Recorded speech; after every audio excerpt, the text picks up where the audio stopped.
Yes. Yeah. What's Another up, fine Raj? day. What's up, Devin? How you doing, man? Man, I'm all right. It's a crazy, crazy time. Um, Yes. to be honest, I would love to be out with my brothers and sisters protesting right now, but we got a job to do, and I Right. do believe that reggae music is a vehicle for change if used correctly. So I'm glad to be here. Um, we got a big show today. Big show, man. We got some big dogs on the show today. Long Beach Dub Allstars, Marshall Goodman, Opie Ortiz. New Yes. album just dropped. Long Beach Dub, Yeah, man. self-titled, and so far so good, man. People seem to like this album. Yeah, I can't wait to talk about it with them. So much so that I say I feel about us just getting right into this tune of the week segment, Let's do it, baby. so that we can talk about some reggae and then talk to Marshall and Opie Let's play your tune about this first. record. All right, Hit it. here's my tune first. I want to say before I play this tune, I really love the lyrics to this song. That's one of the reasons I picked it. So I'm gonna try to put them down here at the bottom. See how well it syncs up. Right down there where you see the little ticker.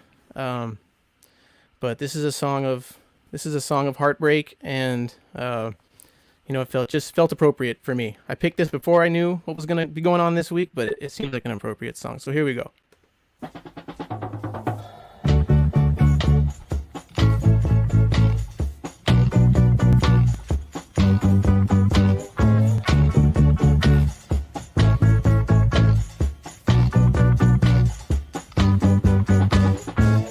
From I was a little boy, I never had nothing good yet. They say life is a up and down, but I never been up, always down. If I should tell you my sorrow, couldn't carry it in a barrow. If I should tell you my sorrow, you would teach it till tomorrow. Pick them up, pick them up, pick them up. Pick up the pieces of my broken heart. Pick them up, pick them up, pick them up. Pick up the pieces of my broken heart.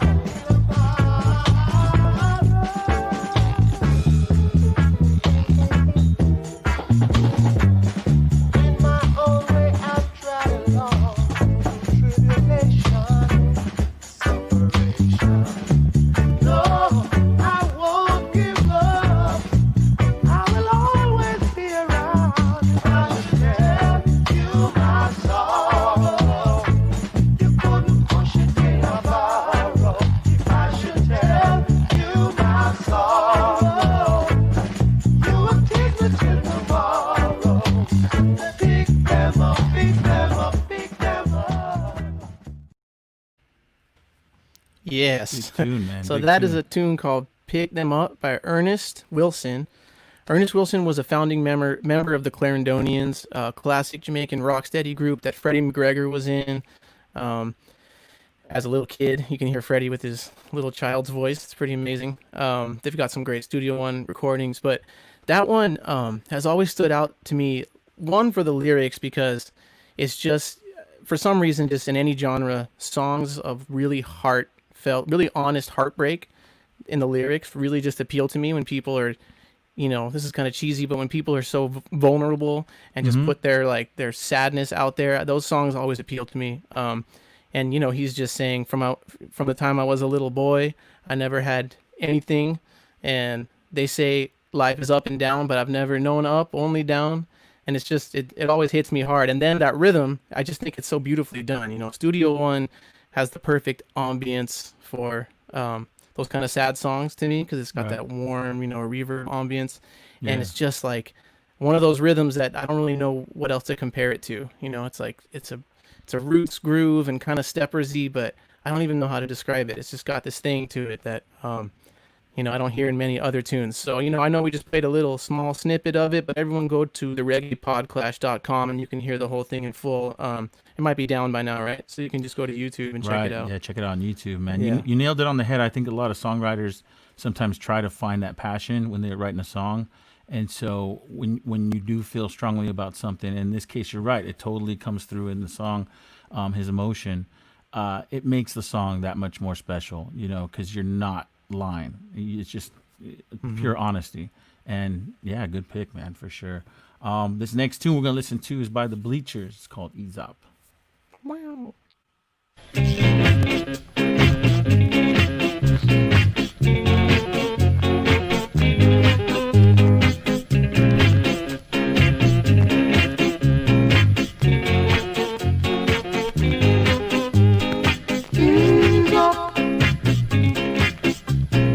Give to me a little bread. You're making me a sufferer. No, no, no, no, no. No, yeah, yeah. Release me, girl. Give to me a little bread. You think you're the only girl. No more for me in this world. No, no, girl. But I'm known as the minister of romance and love. Ease up, girl. Give to me a little bread. Ease up.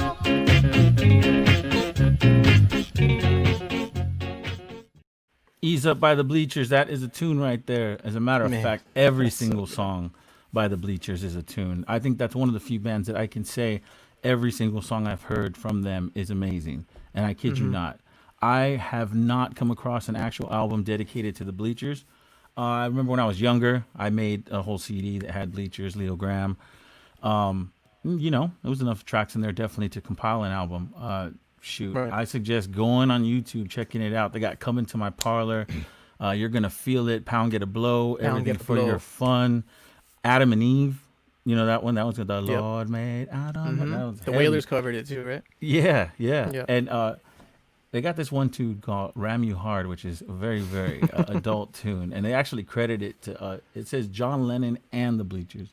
What? And I doubt it's John Lennon. It's just a tongue-in-cheek kind of thing. I'm sure they were, Right. having fun with it. But yeah, Leo Graham's the lead singer. You and me are big fans of Leo Graham. What he did as a solo artist in the 70s. Win Them is a great tune. I mean, You sent and, me something today by him. I didn't get to check it out. Oh man, I sent you a clip. I was hoping you checked it out before, but I was sending you a clip. No, I He got actually was in the studio doing like just some shout outs, and it's funny because he had a little difficulty trying to remember his own lyrics to that song of Win Them. You could tell it was a dub plate kind of thing. And check out the tune. It's still cool because he's still with us, and he's he's able to sing and stuff. So I trip out on stuff like that, man. If I lived in Jamaica, that'd be one of the first people I'd call to try to do a song Right. with. That's a no brainer, man. I mean, jeez. Man, big up Leo Graham because it's it's like not a lot of those guys from that era are still with us, unfortunately. And, Yeah, for sure. And especially some of the hitters. And you're absolutely right. Every Bleachers song, you were just listing them all, and I know all those songs, but I never really think of them all like one after the other. And it's like, man, come into my parlor, everything for your fun, and then Pound Get a Blow with that crazy organ. It's Crazy stuff. I I mean, mean, it really so is. good. That's what I'm saying. 10 out of 10, they're going to be dope songs. I actually did a little digging, and I mean, we knew Leo Graham was the lead singer, but who else is in the band? And it's Mr. Wesley Martin. And online, they said his nickname was Germ, so I don't know how that really went down. But I did find a tune by him, and it's Whiplash, 1972. It came out, and I included it in this week's playlist. So go to the reggaepodclash.com and check it out. It's up there live right now. I update the playlist every Saturday. So it's a brand new batch of good music that hopefully you haven't really listened to yet, and you could dig. Yeah, So, that feature is one that I've just been really digging, is that you can go to our website, thereggaepodclash.com, and really dig into these tunes that we're going to be talking about the upcoming week. Gives you a chance to sit with them and get to know them and be familiar with them while, for in advance of us talking about the songs here on the show. And, while you're doing that, make sure to go follow the Reggae PodClash on Instagram. Follow Roger, it's Reggae _Raj. on Instagram. Follow me, Man Like Devin. Well, as we all know, the great Southern California institution, Long Beach Dub Allstars, released their first album in almost 20 years today. Yesterday, I guess, right? Yeah. Yesterday, officially. It dropped. And so, without further ado, we've got Marshall and Opie joining us. We're going to bring Marshall Goodman on first, Ross MG, to talk to us. So everybody, please welcome the man called Ross MG. Marshall, how you doing Ross today, himself. sir? What's up, Marshall? Yes, sir. Yes, gentlemen. Yeah, man. These going, guys, man? these two guys. Now, these are the professionals in the band right here. 1 and 2. Professional number 1 on my left and professional number 2 on my nice. right. Yes. Professional clowns. Wait, was I one? No. You guys are the glue. No, thank you Well, for having us. This is Congratulations fun. on the I'm looking record, forward to Marshall. this. Thank Congratulations, you. man. How about this? Congratulations to you. Well, thank you. Thank you. Yeah, let's do that. Cheers. Cheers. It shoots. Oh. Yep, get it right Yes. up there. Boom. If anyone doesn't know, Roger and I have both been playing in Long Beach Dub All-Stars. Me for about 2 years, Roger for maybe 4 years or so. Yeah, 5 something years. like that. Yeah. Yeah. Yeah, it's been a pleasure to be on this So- ride. I mean, just And a if- small part of the whole story, right, Marshall? Yeah, absolutely. If I may say something. Yeah, Like, sure. this whole Roger Marshall connection has been happening since Eric Kohler and Sean Highkemper. Has it not, Roger? Oh, it has. Do you yeah. remember? Those So two, yeah. they agreed to manage me as a producer, kind of like musician, as a person. They were the first people to ever manage me as an individual. And one thing they said was, you got to get a band together. And they had some ideas for musicians. They had David Wilder, which both of you know. He's That's a my great homie. guy, phenomenal bassist from the Lions. And a beautiful And I met human him. being. And I was like, yeah, and a beautiful human being. I was like, yo, this is the guy. He's done hip hop, he's done reggae, and he does it all masterfully. He produced a track for, who did he produce that track for? It was a hip hop track, like hit the charts and everything. Oh, And yeah. does reggae for the Lions like nobody else. Mm-hmm. And we had a guitarist, and then they suggested Roger Rivas. And I was like, of course, Roger. Yeah, of course. But I never knew Roger, but I was like, yeah, Roger, that's the guy. Right. And so there was a Ross MG band planned, and you were supposed to play keys. And we I talked a do little remember bit. that. You know, we were shooting back and forth a little bit, and we were talking about shows and songs. And I don't know, what year was that? Was that like 2006, That was a while back. 2007? I'm bad at gauging years, man. I'm bad too. So anyway, horrible. it was a while ago. And then here we go. You know, the Long Beach Dub All-Stars rekindles in 2016. Kevin Zinger calls me, and I'm like, all right, you know, who do we got? Who can we get? And who do I think about? We reached out to Roger Rivas, and Roger Rivas was cool, and we made it happen. And I appreciate No that. question. Man. That was a big call, So man. we go When- way back. Me and Way you, back. we go way back. Yeah. I've appreciated your art and the Agrolites for a very long time. Thank you, sir.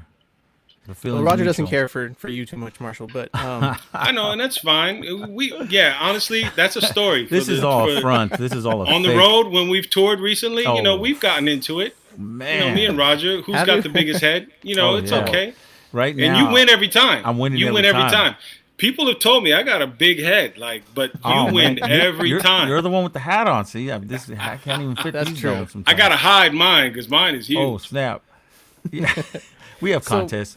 so, Marshall, we want to talk about the new record. I know. Earlier though, before we do that, you and I were talking about how important we feel that it is to, acknowledge what's happening right now, and express some solidarity with the people who are going through it right now, over the death of our fallen brother, Mr. So George Floyd. listen, it's not just about our fallen brother; it's about our fallen people. And I love Devin's posts because he engages, he dives right in, and we were just talking about this before, but Devin is committed. He will go on Facebook and he will say, "Look, this stuff is wrong," and put it all out there. And I told him, look, I admire you and I have 100% pride that you're my brother for that. But yes, this whole thing has been going on since, Reconstruction era. as far as I'm concerned, and what I've studied and what's the wheelhouse of my life. And for it to still be happening in 2020 is a travesty. It's an absolute travesty. And every time I've talked to my wife about this, anytime I see a picture of someone being harmed or someone being lynched or all of that, because I'm aware of the history, I'm aware of what's happened to black people in this country, it's a travesty to know that it's still going on in 2020. Now, of course, we got to unpack everything and, there's got to be a discussion and whatnot. But personally, to know what I know and to see what I've seen, it makes me want to go out and just, go crazy. Of course, all of us want to go crazy. And that perspective, I think, is important for people to understand. And it's hard to understand. It's just such a complex thing here in American society. You know what? I'm going to stop there because this is a reggae show. We're going to talk about a record. But it's heavy on my heart. This is my wheelhouse. It hits me directly. And I just wanted to let everyone know that this is definitely something that has weighed on me. And my wife knows because I've talked to her for the past few days in depth. And this is something it's been going on for way too long of a time to still be having the issues that we're having like this. It's unbelievable. Well, I mean, I'd probably be too afraid to post anything if it wasn't for my wife, Vanessa, encouraging me. She's the revolutionary in the family. But let's talk about the album. You guys, Long Beach Dub Allstars, put out the first album in 20 years. It's been out for about a day now. And, one of the coolest things that I've seen so far, because I've been monitoring people's posts on Facebook and Instagram, and people are listing what their favorite songs are.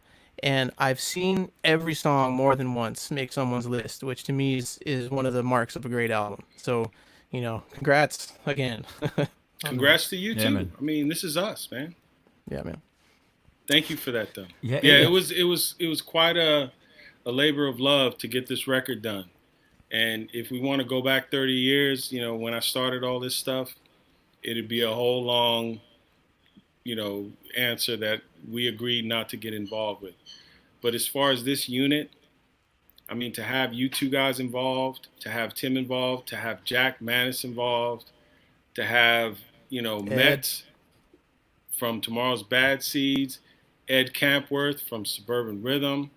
I mean, Miguel from Sublime. I mean, all of these family members to be involved in this project and to get it to where it got to sound the way it sounds is absolutely incredible. Absolutely. It still hasn't sunk in all the way for me. Do you have people have asked you this in a couple interviews that I've seen, if you have a favorite track, and I've heard you and other people in the band, I think, talk about Owens Brothers. But are there, do you have a second favorite track? Are there some other tunes that you wanted to talk about? So yeah, Owens Brothers, of course, is there, and everybody knows why. Ike Owens and Aaron Owens, they passed away. They were brothers, and they were very integral in this whole Southern California reggae and ska scene. Ike was in Long Beach Dub Allstars, and Aaron was in Dubcat, which is a band that myself, Opie, and Jack, Tim started after Dope the band. Long Beach Dub Allstars. Dave Fuentes right there. Yeah, Dave Fuentes was in the band. Destin Berry Destin was in the band. Destin, who's in the Lions now. I mean, I've been blessed enough to be accompanied by such phenomenal musicians like yourselves that are versed in music styles, man. It's just been a great journey. But yes, this thing is more than I can ever express, because again, like I told you, starting in 2016 to come to the point to where we are today, to have a record released yesterday, this labor of love that I chiseled off, my wife chiseled off, my children, everybody, your families have chiseled off. We've all committed to this album. We be chiseling. Yeah, we be chiseling.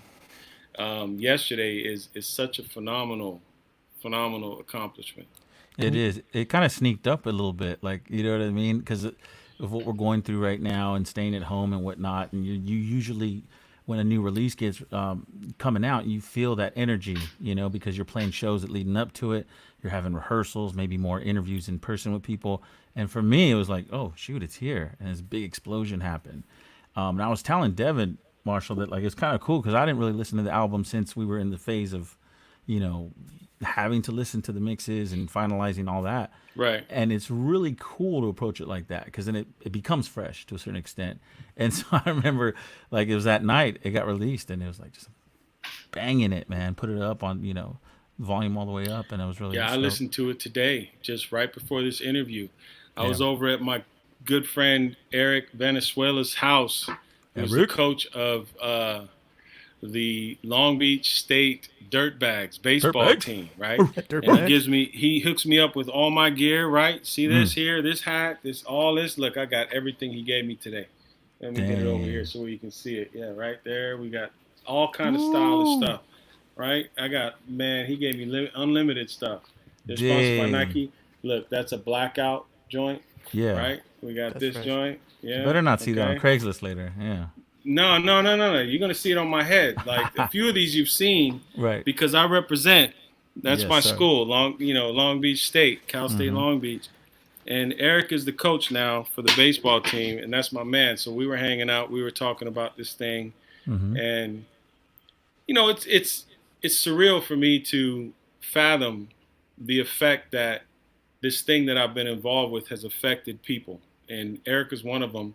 He reached out to us as a band because when he came to Cal State Long Beach as a coach, he's like, let me engage the movers of Long Beach. So he contacted a lot of businesses and he contacted the Long Beach Dub Allstars.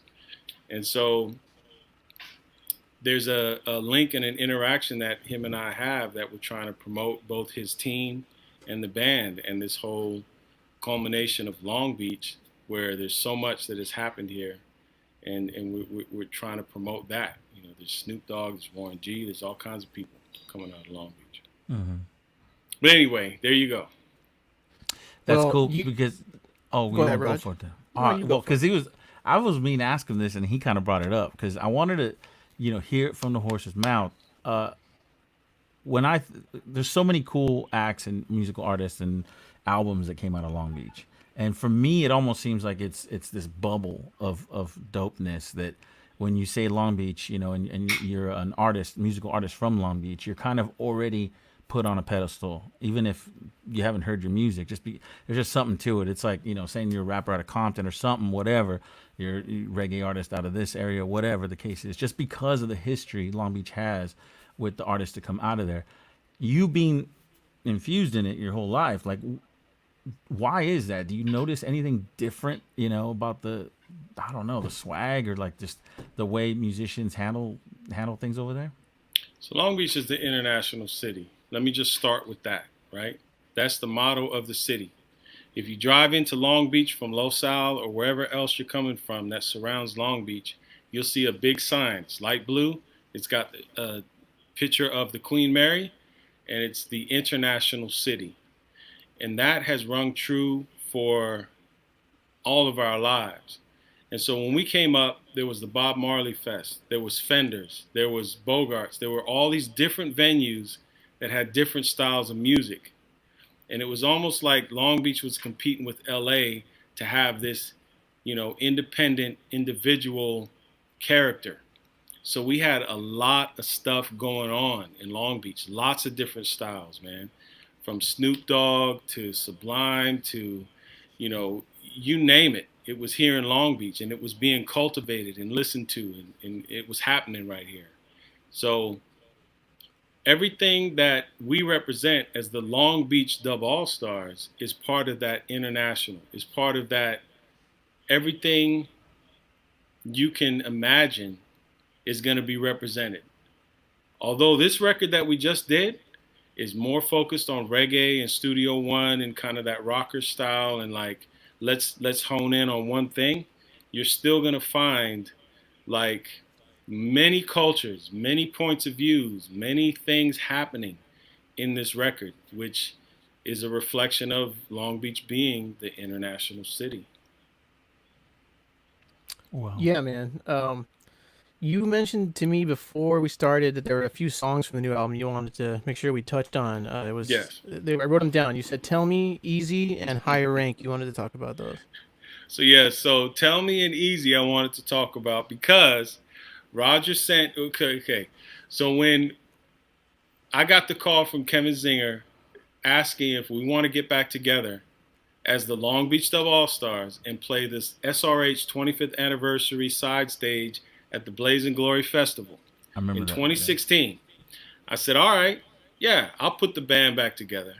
And so my prerequisite was I need Eric and I need Opie, because those two guys I went to junior high school with. I was in band class with Eric. He was wearing eyeliner and he had some, Frankenstein shoes, like, I don't know what they're called, creepers, I think. Right, and it was right. like, he was a weirdo. But that was my man. I was 100% hip hop. I was a popper, like, all into some crazy other stuff in junior high school. You were pop locking. Oh, I was pop locking. I was breakdancing. I was hip hop, 100%. I didn't know this, so next time we go No, on the you tour, gotta know. it's you Roger. versus me. You're in the band. You got Yeah. those. We're gonna domes have a for it. battle. I'm gonna show you my flares. Mhm. You can show me your windmills. I got windmills, man. Now, Eric and I hit it off just because I liked the guy. That was my friend. Opie, I went to junior high school with. So, I mean, all this stuff goes way back. And for us to have culminated and come to this point where we're releasing this record today is absolutely incredible. So that was the one thing that I said, I need Opie and Eric involved. So as long as that's the case, Kevin Zinger was like, okay, we can make that happen. I'll get Long Beach Dub All-Stars together. So 2016, that happened. We got the whole mix together. We got Miguel, we got Roger, we got all these different people. And 1 year passed. And we said, you know what? Now that we have a commitment, we have a management team, we have a group of people represent the Long Beach Dub All-Stars, let's try a record. And that's when the record started. And you guys, well, Roger, because Devin, you came in after the fact. You came in I think it was mid-recording, right? Yeah, Yeah, you guys we already had- we were recording in the studio, and it was knocking at the door. We're like, "Who the heck is that?" And he came running Yeah, I in. was like, let me in. Mid-recording. Because I heard Tell Me and Easy. Those were the tracks. I already sent it to me. I was like, I got to get in on this. So, I mean, to have Kevin come and say, look, get this band together for this 25th anniversary of SRH side stage at the Blazing Glory Festival, I was like, cool, I'll do that. But I didn't think about records or anything. I was just thinking about shows. And then to have a year go by about and to see that the team was assembled and me, Jack, and Opie actually met with a couple managers. Jack and I met with another manager. And then, we decided to go with Regime, which is Kevin Zinger. And then Ken Seaton, all props to Ken Seaton. He became our day-to-day Hardline Entertainment. He became our day-to-day manager. And that evolved into starting to figure out a record. So I told everybody, I was like, hey, Roger, submit some tracks. Michael, you got any tracks? I have some tracks. So everybody started submitting tracks. And then Roger submitted a handful of tracks, and out of those tracks came, Tell Me, and what was the other one? Oh man, Easy, right? Easy. Had something to do with it, yeah. Yes. So Tell Me and Easy Tipali. were Roger tracks that we chose out of like 5. We chose 2 and made those into tracks. Higher Rank, I wanted to talk about because Devin submitted that track just like, here's a song. He had drums, guitar, he had bass, he had everything. He's like, vocals, everything. Here's a track. And I think this will be good for you guys. And he was dead on because that is one of my favorite tracks on this record. Higher Rank. Look, Roger came up with the bass line for that, and Tim Wu killed the horns on that. Tim Wu, like, that's probably one of my favorite parts of that song is the part that Tim came up with. But yeah, that tune I did when I'm driving and something comes in my head. I've learned to like skip my voice memo, and just sing it and then forget about it, and then I'll sometimes like start going for my memos that there is, and I came across that one right after I joined the band, and like immediately I was like, oh dude, I could hear Opie singing this because Opie, I I hadn't known any of you guys before we joined the band, and so when I came in and started talking with Opie, and he was telling me he's into like 80s Jamaican digital stuff, that's like what I heard for that song. And so even though we didn't really go in that direction of like a digi thing, I just like I was like Opie's gonna understand these vocals like right away, Right. and he totally nailed it. Yeah, absolutely. And I mean, let's talk about Tim for a minute. I'm going to take a sidebar real quick from the Roger and Devin submitting tracks to Tim. Tim is like one of the Tim Wu, by the way, and that's Dr. Tim Dr. Wu. Tim Wu. You mean Yeah. from Pocket He Lint? is a doctor, all right? World's famous Pocket Lint? He's a pharmacist from Pocket Lint and many other things, okay? Yeah. He's like one of the He played. pieces I'm of sorry, glue I gotta for this interrupt group. you. He played Go on ahead, Chronic's get in. tracks. Chronic's tracks. I just want to throw that played in on there real Chronic quick. Start a Fire. That's Chronic him Start a on Fire. horns. That's him Yeah. on horns. Go ahead, But Marshall. that was all after the Long Beach Dub All Stars. Right, of course, and of he course. sang and he projected his voice with the Long Beach Dub All Stars, and my man has a sincere voice. The same as Jack. Jack is based in that St. Louis, Sam Cooke and other, influences. Like, he has a voice. It's a beautiful thing about this band is it is a truly all-star band. Like, everybody involved with this organization is an all-star. Take the two of you, right?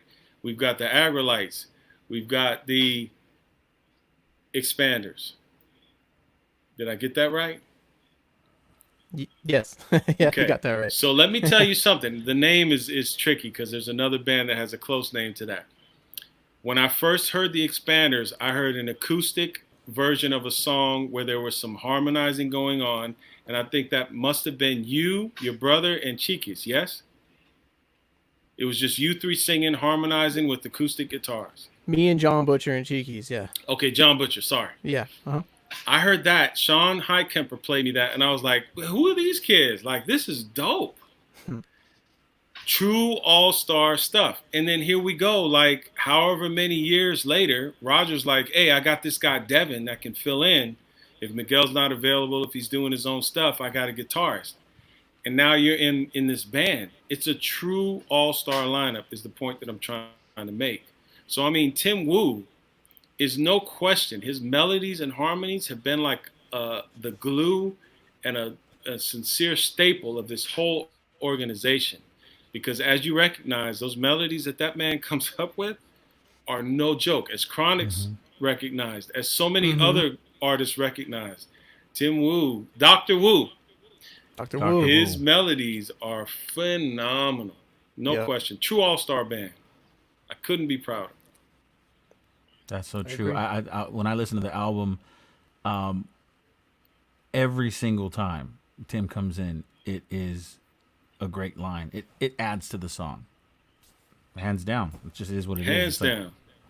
Plus it you makes can the sing. song better. Like it's Yeah. Tim's a great Sorry. writer of melodies, and Yeah. he's got his own sound. I mean, just like you do, Marshall, as far as drums. You have no one can do the beat you do. They try to do, Ross MG beat, the Sublime vibe, and they just can't. And I wanted to ask you about that. I mean, you got to imagine, right? A million kids out there trying to do it and have been trying to do it, and hearing it from the man himself, like, has there been anybody that you hear that's like, oh yeah, this guy gets that beat, that rhythm, the feel, the vibe? And two, why is it that a lot of cats don't get it? And what are they missing? What are they not bringing in there? So I was talking to Coach Venezuela earlier. He's the coach of the Dirtbags again, Cal State Long Beach. About yes, thank you for that, Roger. Even you're up there in Northridge or something, right? Even deeper than Northridge. What's it called? Northridge Muskrats, and we got the Earthworms. We got Here you go. Here you go. It's some crazy teams up here. But anyway, Thank you for that shout out, though. Yeah. But I was talking to him earlier about this sound, and what we did was we just played. None of us went to music school. I took some music classes, and I learned theory. And I think all of us learned theory, and then we stopped there.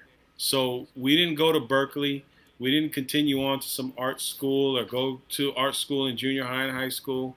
We just kind of took music as it is, learned the theory, and then put it into practice. We expressed ourselves And that's the key to this whole sound. So my playing, it's a convergence of funk, hip hop, jazz, bluegrass, country, soul, reggae, everything. A lot of things that the classical, jazz, reggae enthusiasts and whoever enthusiasts, punk rock enthusiasts would never even consider.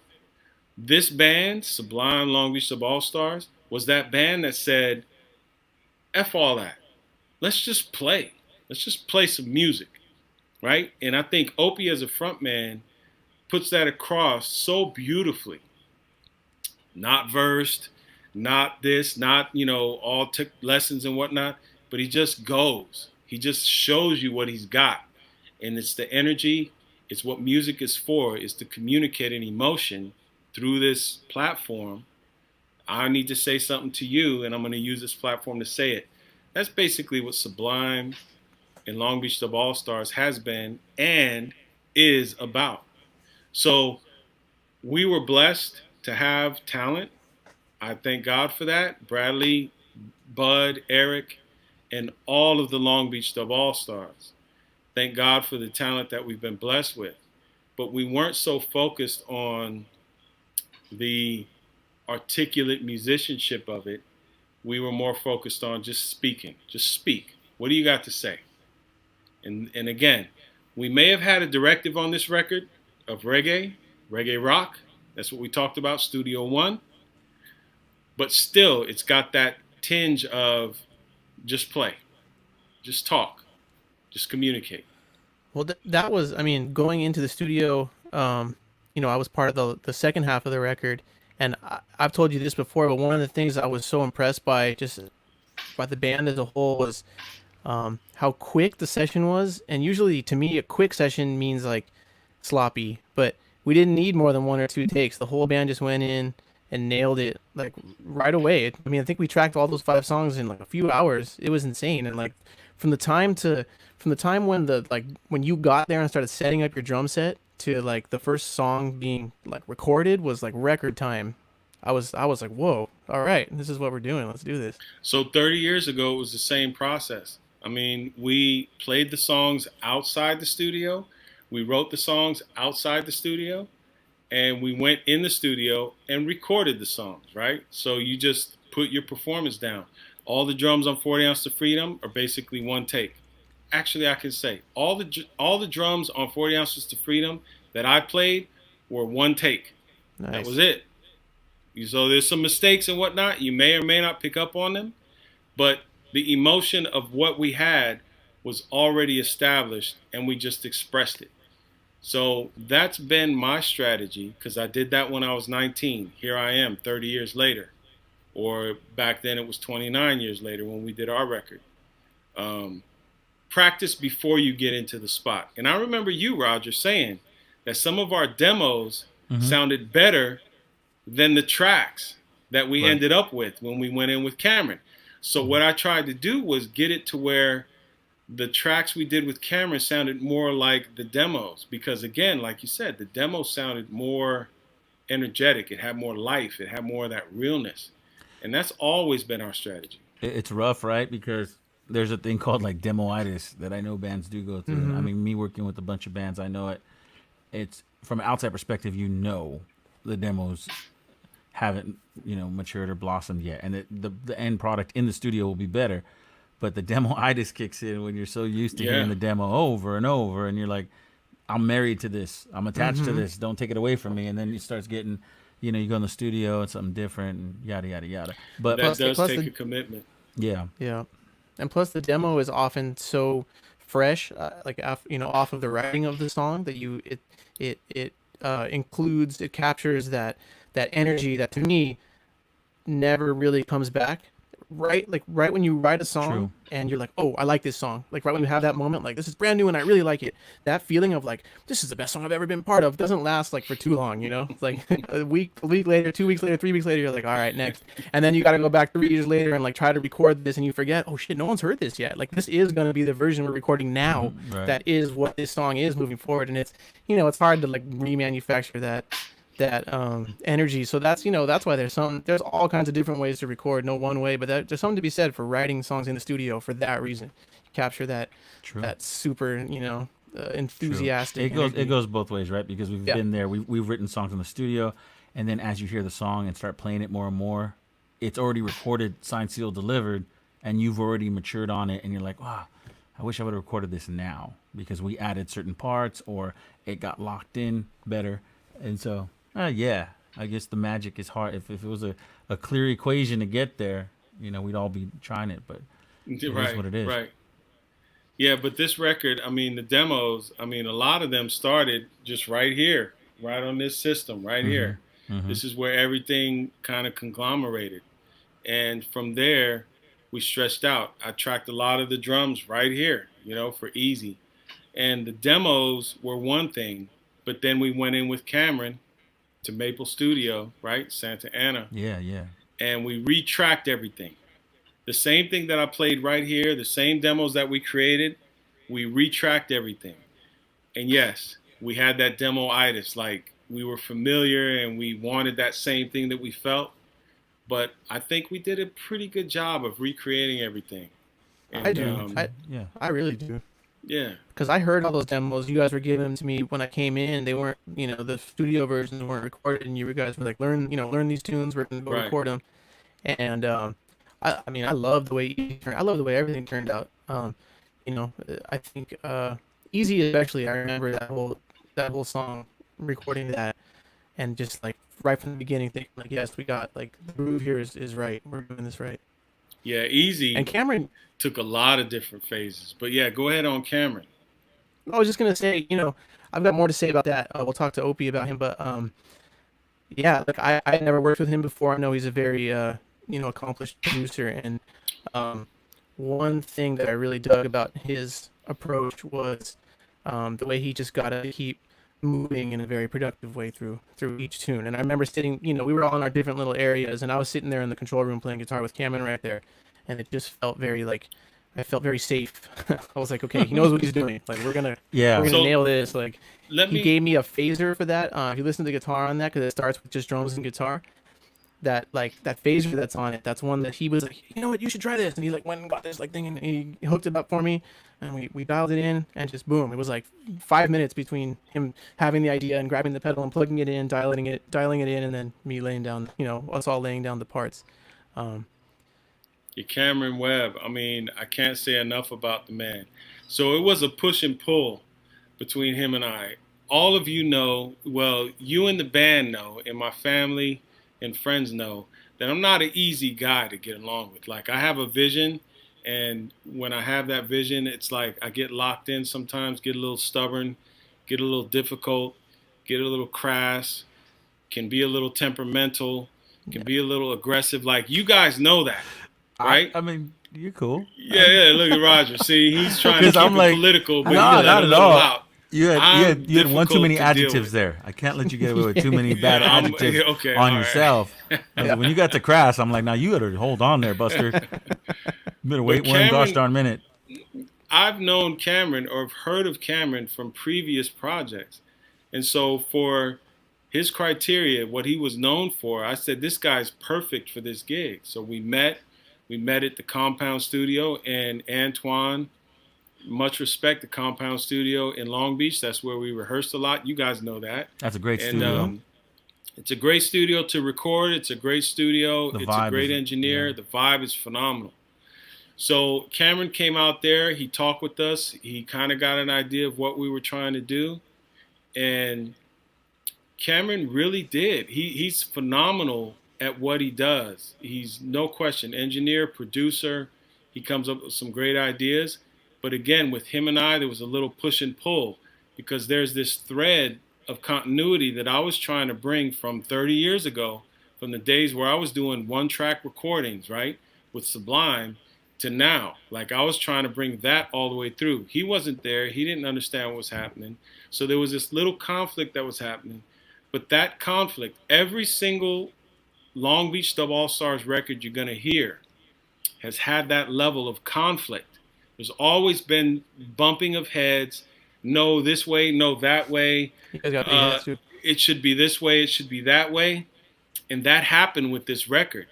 And I'm telling you, Cameron stood his ground, and he's all over this record. I stood my ground, and we came up with this magic. And I mean, the one thing that I would have to say is that, you know, if there's ever conflict in a band or with your family or friends, don't run from it. Don't write people off.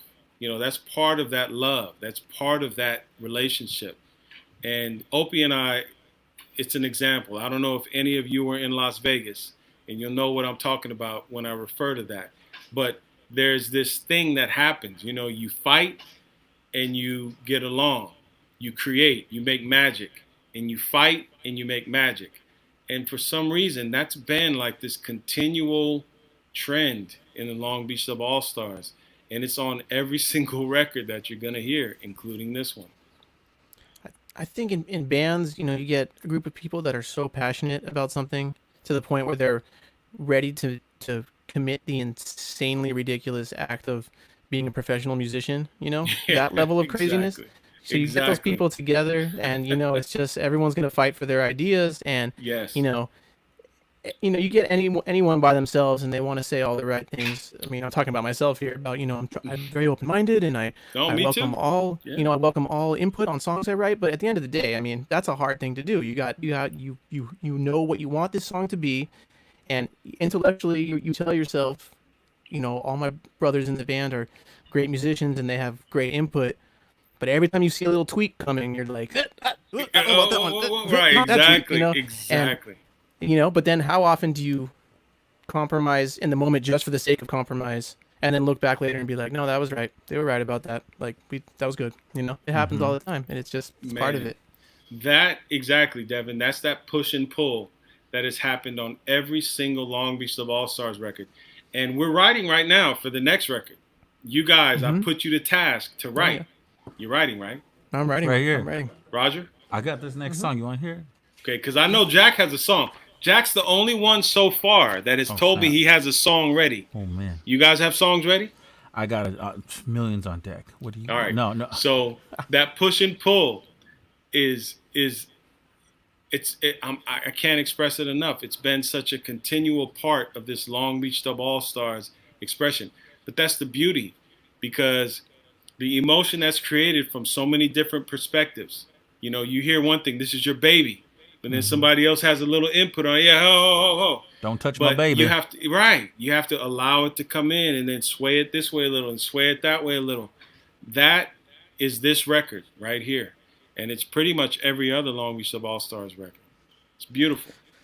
That is beautiful. Well, Marshall, we want to bring Opie in. Do you have any parting words that you want to leave us with about the album or anything else? Well, I mean, like I said, I mean, it's still sinking in for me, because this has been a labor of love since 2017. You know, we got together in 2016. I put the band back together. 2017, we started thinking about doing a record. That's when Kevin and I talked about that, and didn't know if I had the team to do that, but took a couple months to assess if everyone was committed. And we had the writers and whatnot. And I actually reached out to Notch from Born Americans. I reached out to Charlie Tuna from Jurassic 5. Everlast is on deck. There are a lot of people that I reached out to. So once I found out that I had that team to push forward and commit to doing a record, we did the record. We started doing the record. And as I expressed, Roger submitted 5 or 6 tracks, and everyone was submitting stuff, and Miguel had a bunch of tracks. The Owens Brothers is from a session that Aaron did with Miguel, so the guitar lines in that track are from Aaron. We've got a bunch of other tracks like that Aaron is included in. Make a Name. I mean, this record has so much history. And so once everyone was together and I figured we had a good group, we pushed forward with doing a record. And once that started, and once you came into the fold, Devin, it was like, yo, this is a true all-star team. And this could be something that I could commit the next 5-10 years to. And we can let ourselves express ourselves through music and really kind of impact this legacy, this Sublime legacy, Long Reach Dub legacy, Agrilite's legacy, Expander's legacy. Like, there's all-star legacy. And what better? You know, we can bring in so many people, so many all-stars, and keep this thing going. So for me, it's a blessing. It's just such a great opportunity to move forward. And I just look forward to this next record. So guys, both of you, right here, let me get that right there. Keep writing. Submit these songs. Jack has one. You guys have submitted none. I gotta get on that. I'm gonna write. Well, Opie's on. I'll write So one. thank right you, now. thank you all the fans. Thank you everybody for the support. Without you, we'd be nothing. All of this discussion, all of this little fancy shit would be nothing without you fans. So thank you so much for all your support from 1986 on. That's when Ja Won't Pay the Bills was released, by the way. Wow. The first Dang. demo from Sublime. All right. Well, we're gonna. That's If you're crazy. down, Thank we're gonna have you on again in the future, and we'll talk. We'll get more into general subjects and Sublime. But thank you for talking to us about this record. I know Roger and I are so stoked to be part of it, and we'll see what It's a happens. pleasure to have you here. Can't wait Indeed. to get back on the road and play some shows, play some of these That's right. songs. I say the first show we do, we just play the record top to Top to bottom. bottom. Let's do it. Let's do it. All right. And hey, congratulations to you two, because you two are the smartest guys in the band. Perfect for this podcast, whatever you call this. You are the guys for this. So everybody, pay attention to these two guys. They got a lot to offer, and I'm looking forward to it. Well, pay thank attention you, to me. Marshall. That's great. All All right, Marshall. I'll see you, man. Peace. All right, y'all. That was Marshall Goodman that they call Ross MG. And Yeah, right man. now, we're going to bring in the man called Opie Ortiz. Opie, Wagwan! what's Wagwan. up, brother? Yes. Cheers. Cheers, dude. Cheers with the Modelskis. Who was that other dude talking about? That was. It started off as selling insurance, He was some politician. and then Got to watch those guys. is it Mayor. is it me? Devin, is yours your Wi-Fi or your lag? Is it? Are you seeing that, Opie, or am I Yeah. lagging? Or is it Devin, or is it him, or me? He's or shape shifting all both? on us. Am I? I don't even. You can't even tell nowadays with these live stream things. I don't know. What dimension am I in? I don't Live even stream's know. beautiful, but we keep talking about how we can't wait so we can get together in a room again and produce these things Yes. correctly. But for now, it is For what now, it is. we're Whatever gonna we can rock do to it. get to the people. The funny thing was I kept hearing about this PodClash thing that was going to go on, and then so conveniently the coronavirus came along, and now the PodClash is just like firing up. It's really funny because, not to divert the conversation to that, but it's like Roger and I have been talking, as you know, like we've been talking about doing a podcast for years. Yeah. And we put all this all these hours into talking about it and like planning things, and we're gonna do this, and we're gonna go, and we went to Dub Club and did some live interviews, and we did like a recorded one with Roger, and then just like out of the blue, when Rootfire started doing these Rootfire live streams, Reed was just like, hey, why don't you do a Saturday night thing where you talk about reggae, like play some songs like you've been doing on the first couple, but then like talk about reggae. And I was like, well, if I do that, I want to bring Roger on. And then within like a few hours, we had just all said, okay, we're going to do the podcast live, boom, this Saturday. And we just started it. So it's crazy. Devin called. I answered. I dropped the call. He called Imagine back. I missed his call. Yeah. Then I called him. Went straight to voicemail. He texted me, "Let me call you in 5," and then we talked. And His it was lawyer on. called your manager, and your manager talked to his lawyer. Called Sully up. I was like, "Hey, dude, I know Devin, but I don't know him. You talk to him." So look, we said this to Marshall, but Opie, congratulations on the album. Yeah, man. It's Yeah. a great record. And Thank you.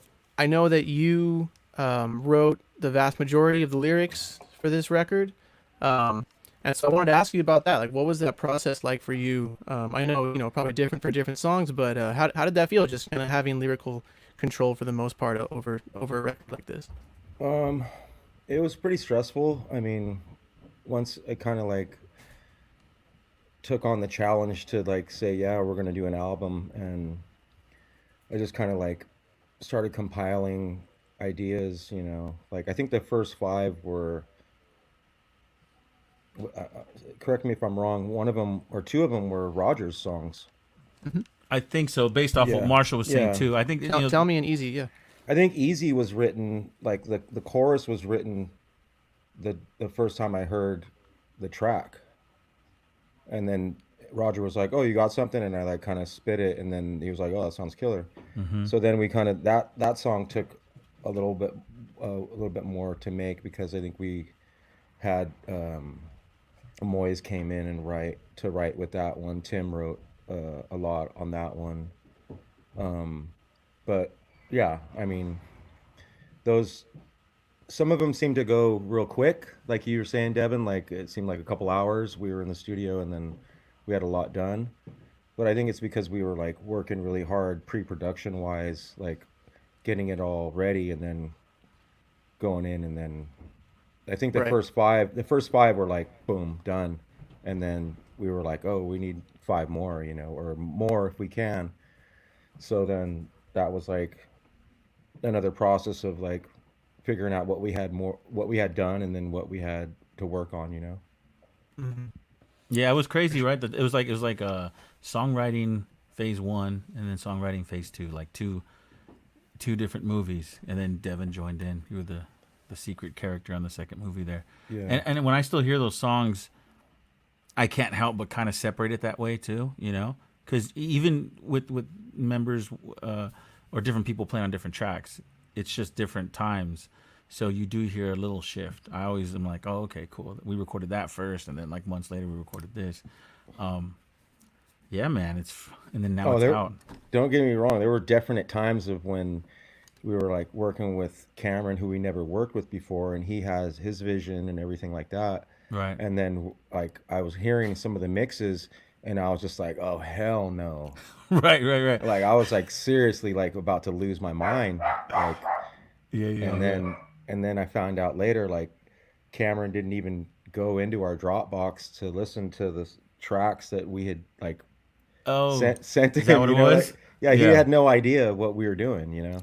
So Devin just disappeared. Is this what's going on here? He probably Is had it? to. Did I get him mad? Did he just Yeah. check your text messages? Maybe he texted you like Roger's just upsetting me and I'm out of here. Oh, he looks like he's back.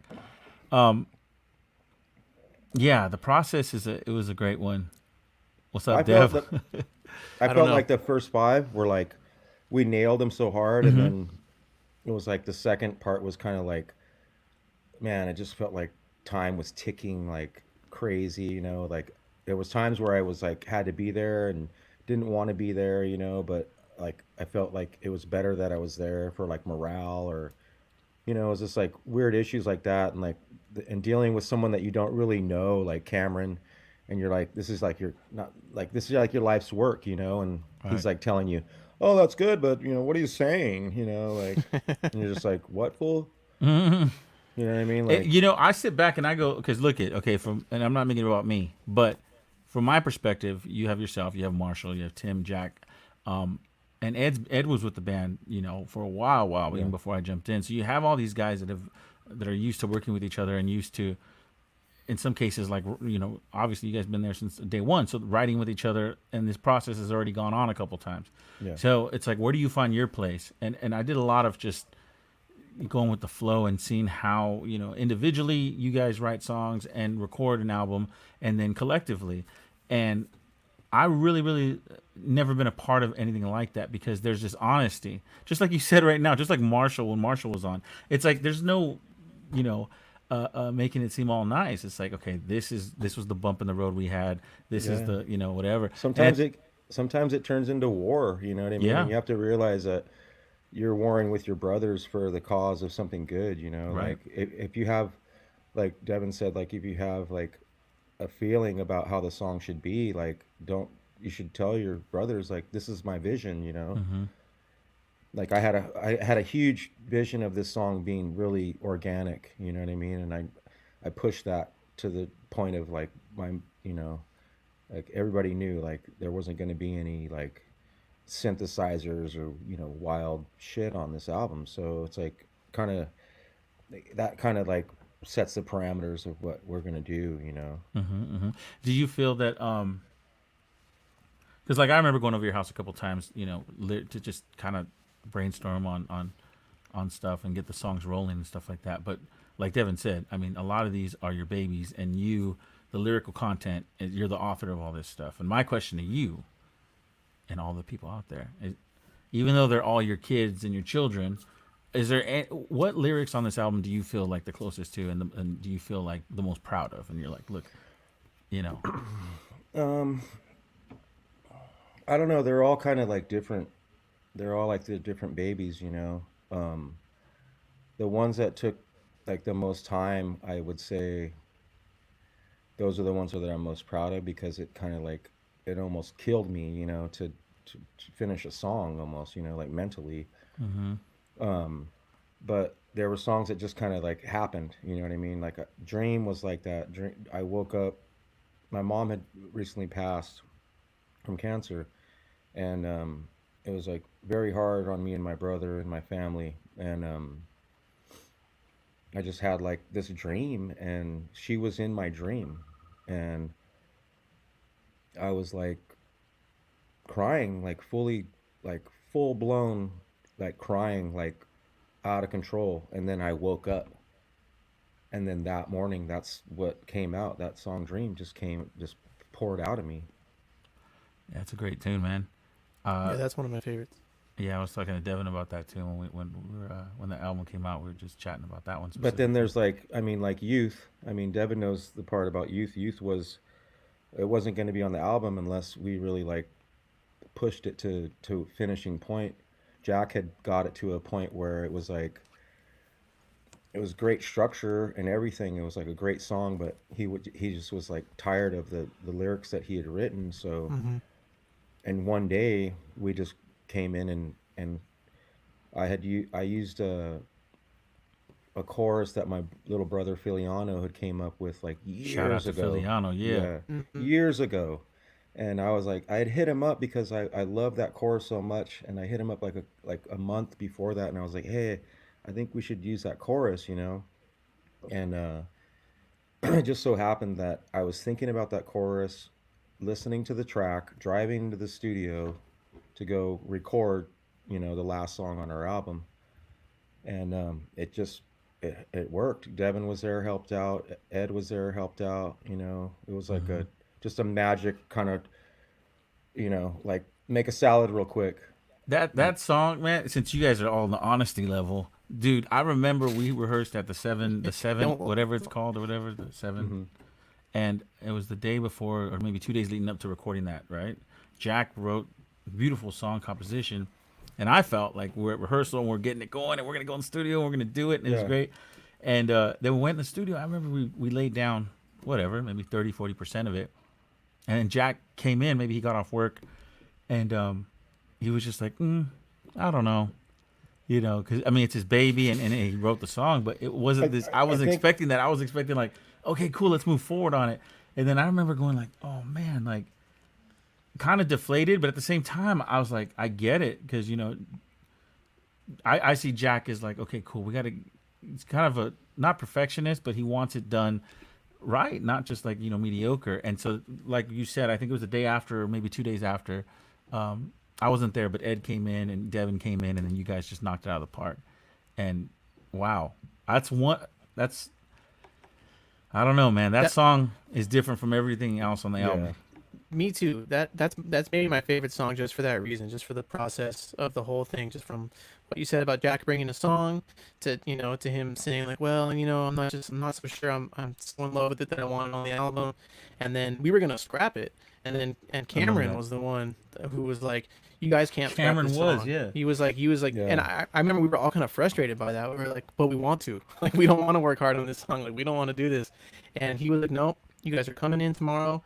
You're gonna write some more lyrics for it. And I remember driving to the studio that day being like, all right, like I'm gonna be a team player about this, but like I don't collaborate very well in terms of like getting together and writing a song, or at least I have that idea in my head that I don't. Every time I end up doing it, it works out. But we got in there and we were talking about it, and Opie showed up after me and Ed, and Opie immediately was like, hey, I was driving over here, there was this hook in my head, like you said, that your brother Filiano wrote.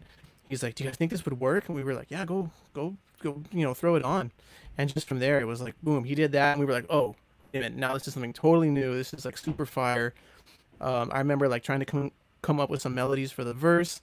And then Opie was like, okay, and wrote lyrics to those and killed all the verses. And then we were like, what do we do for this little like pre-chorus like bridge section? And it was like, well, dude, Jack's original song actually works really well right there. And then Yeah. I remember at the very end when we were writing the like where you're kind of like shouting out the cities, you know. And I remember sitting there with me, you, and Ed, like trying to come up with like different cities and what's going on there, and like rhyming like like words with gun and stuff. Like it was fun. It was just a fun tune. I remember It was going home fun. listening to it, it was fun Gun. because Gun. the youth carry gun.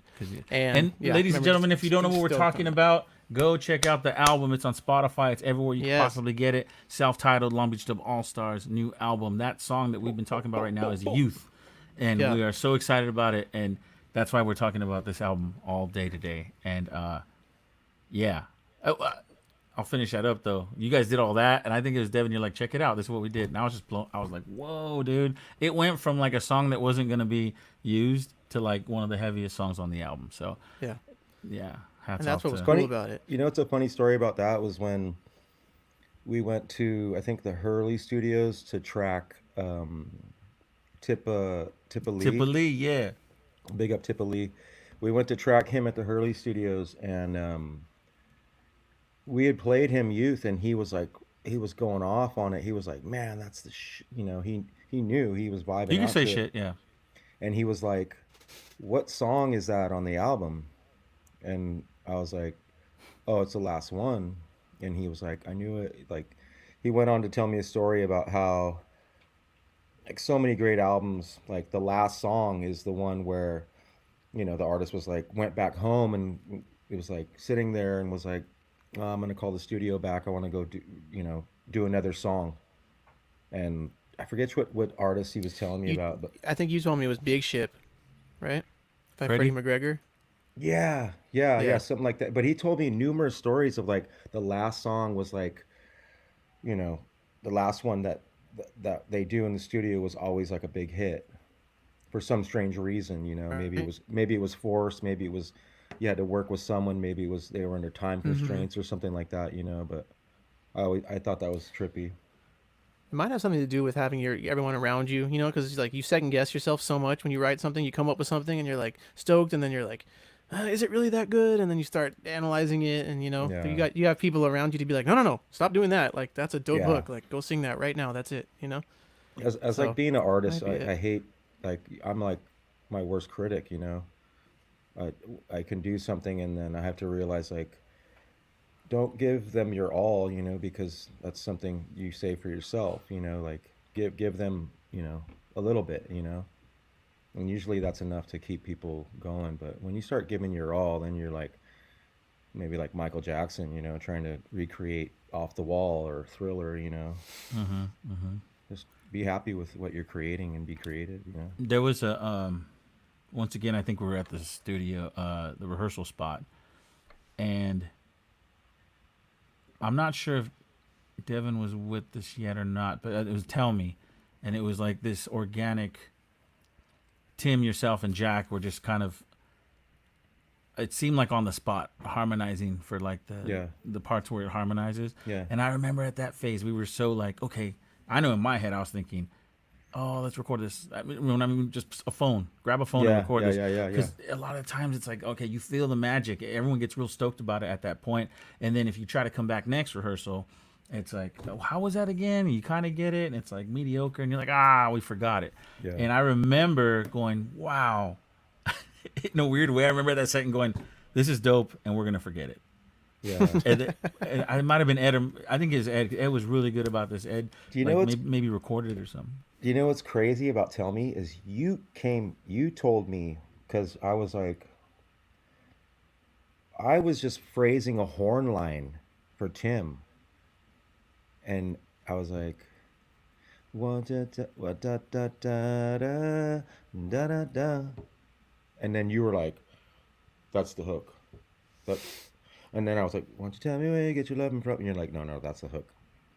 And then so I phrased it on that, the horn line. So that was something that It's I a was fat like, hook. I was tripping out that you were like, no, that's the hook. Yeah, you can tell the melody. You know, Yeah. I think That a was lot of songwriters, and we're all songwriters in these Brady Bunch squares here. Yeah. And it's funny because I'll tell other songwriters, try to. I'm the one with curls. He's the one with curls. I'm the. Yes. As a songwriter, if you're writing lyrics, try to, because everyone has a different approach, but try to not try to write the words as a poem with no melody, and then just try to write the melody as like a horn melody in this case, this example that you gave. And then let the work come in trying to marry the two, because I think a lot of people, especially when you start off writing lyrics, you're just very monotone, or the melody's not there, but the words are kind of there, and it's this different path. Sometimes it's great. I'm not going to say it's not, but that's an example. Like melodies, people forget about how the lyrics move, and they worry too much about the content of the lyrics. What's the word? Did it rhyme with that? Yeah. And they just forget about the actual melody. And so When you hats can off, marry man. all those things, that's what makes, a true. song. I I was think- listening to some podcast about this, like about how writing the lyrics to a song is different from writing a poem, Mm-hmm. and how a lot of times if you take the music away from a piece of music and just read the lyrics, you're like, these words are terrible. Yeah, But then yeah. you hear it with the melody, and you're like, this is one of my favorite songs of all time, and it's like you can't separate them. Right? Yeah. They're integral. No, that's true. Very true. Hold on. Somebody says we've been neglecting the fans here in the comments. I haven't even, Somebody, dude. I haven't even clicked. Oh, sorry, guys. Biggest out there. Daddy Jeff says, "I love the Alp." Sorry, Opie. We got to figure out how to not have it cover our guest. Oh face, man, but- we didn't even get it up for Marshall. I feel bad. I'll just hang That on just here. shows you, ladies No, and I gentlemen, was that watching. we are There so wasn't- into. Oh, okay, cool. I was watching. People were engrossed in the subject, and they were not asking too many questions. I love the art on the album cover. Where can I get a poster size? But also, my follow-up question on that is like, how did you come up with that art? Kind of like some of the songs on this album, it just started to take form, and then I had like painted the whole like crowd and everything. I was just gonna paint it all, and then I had this crazy vision to like, I was just like, man, it'd be cool if I could just put all of our heroes in there, like the people that we admire and that have passed, come and gone, and that we appreciate, kind of like a what is it, the Sergeant Pepper's cover in a way. Who's in there? I know Bob Marley. Oh man, there's Bob Marley, Peter Tosh, Ike, Aaron, Fuentes. my no? mom, Fuentes, my friend Dan, Frank Zappa, Steinsklau, numerous people. We could go through and show like who they are. We had to put bars over Malcolm their heads. X. I think Malcolm X is in there. I mean, HR, Dr. No. Some of the weird ones I think are like, Marshall's in the chat. He says, my grandfather. yeah, oh yeah, that's right. His grandfather's in there. I believe there's some art people that I looked up to, like Steinsklau and my buddy the Piz that passed, and just other people that like Dalai Lama, obviously Brad Knoll, people that we, Yusef Lateef. There's a lot of people that I've personally, you know what I mean, that have touched me musically, or that I feel are like, maybe I just thought the picture looked good because they were smiling and laughing, and that's the kind of vibe I was going for. Like maybe these people are enjoying what we're doing, as like a homage. I mean, it's one of those compositions where you look at it and you're like, wow, I gotta look at this for the next 5 minutes. It's so interesting, Right. and you want to. It's inviting. Like, okay, what is this? I'm not even thinking about the music. This is just an art piece, which makes total sense because you're an artist and you're a world-renowned artist, tattoo artist, and Oh, just thank you. artist in general. When I get my first tattoo, it's gonna be you. I just haven't decided yet. You know that.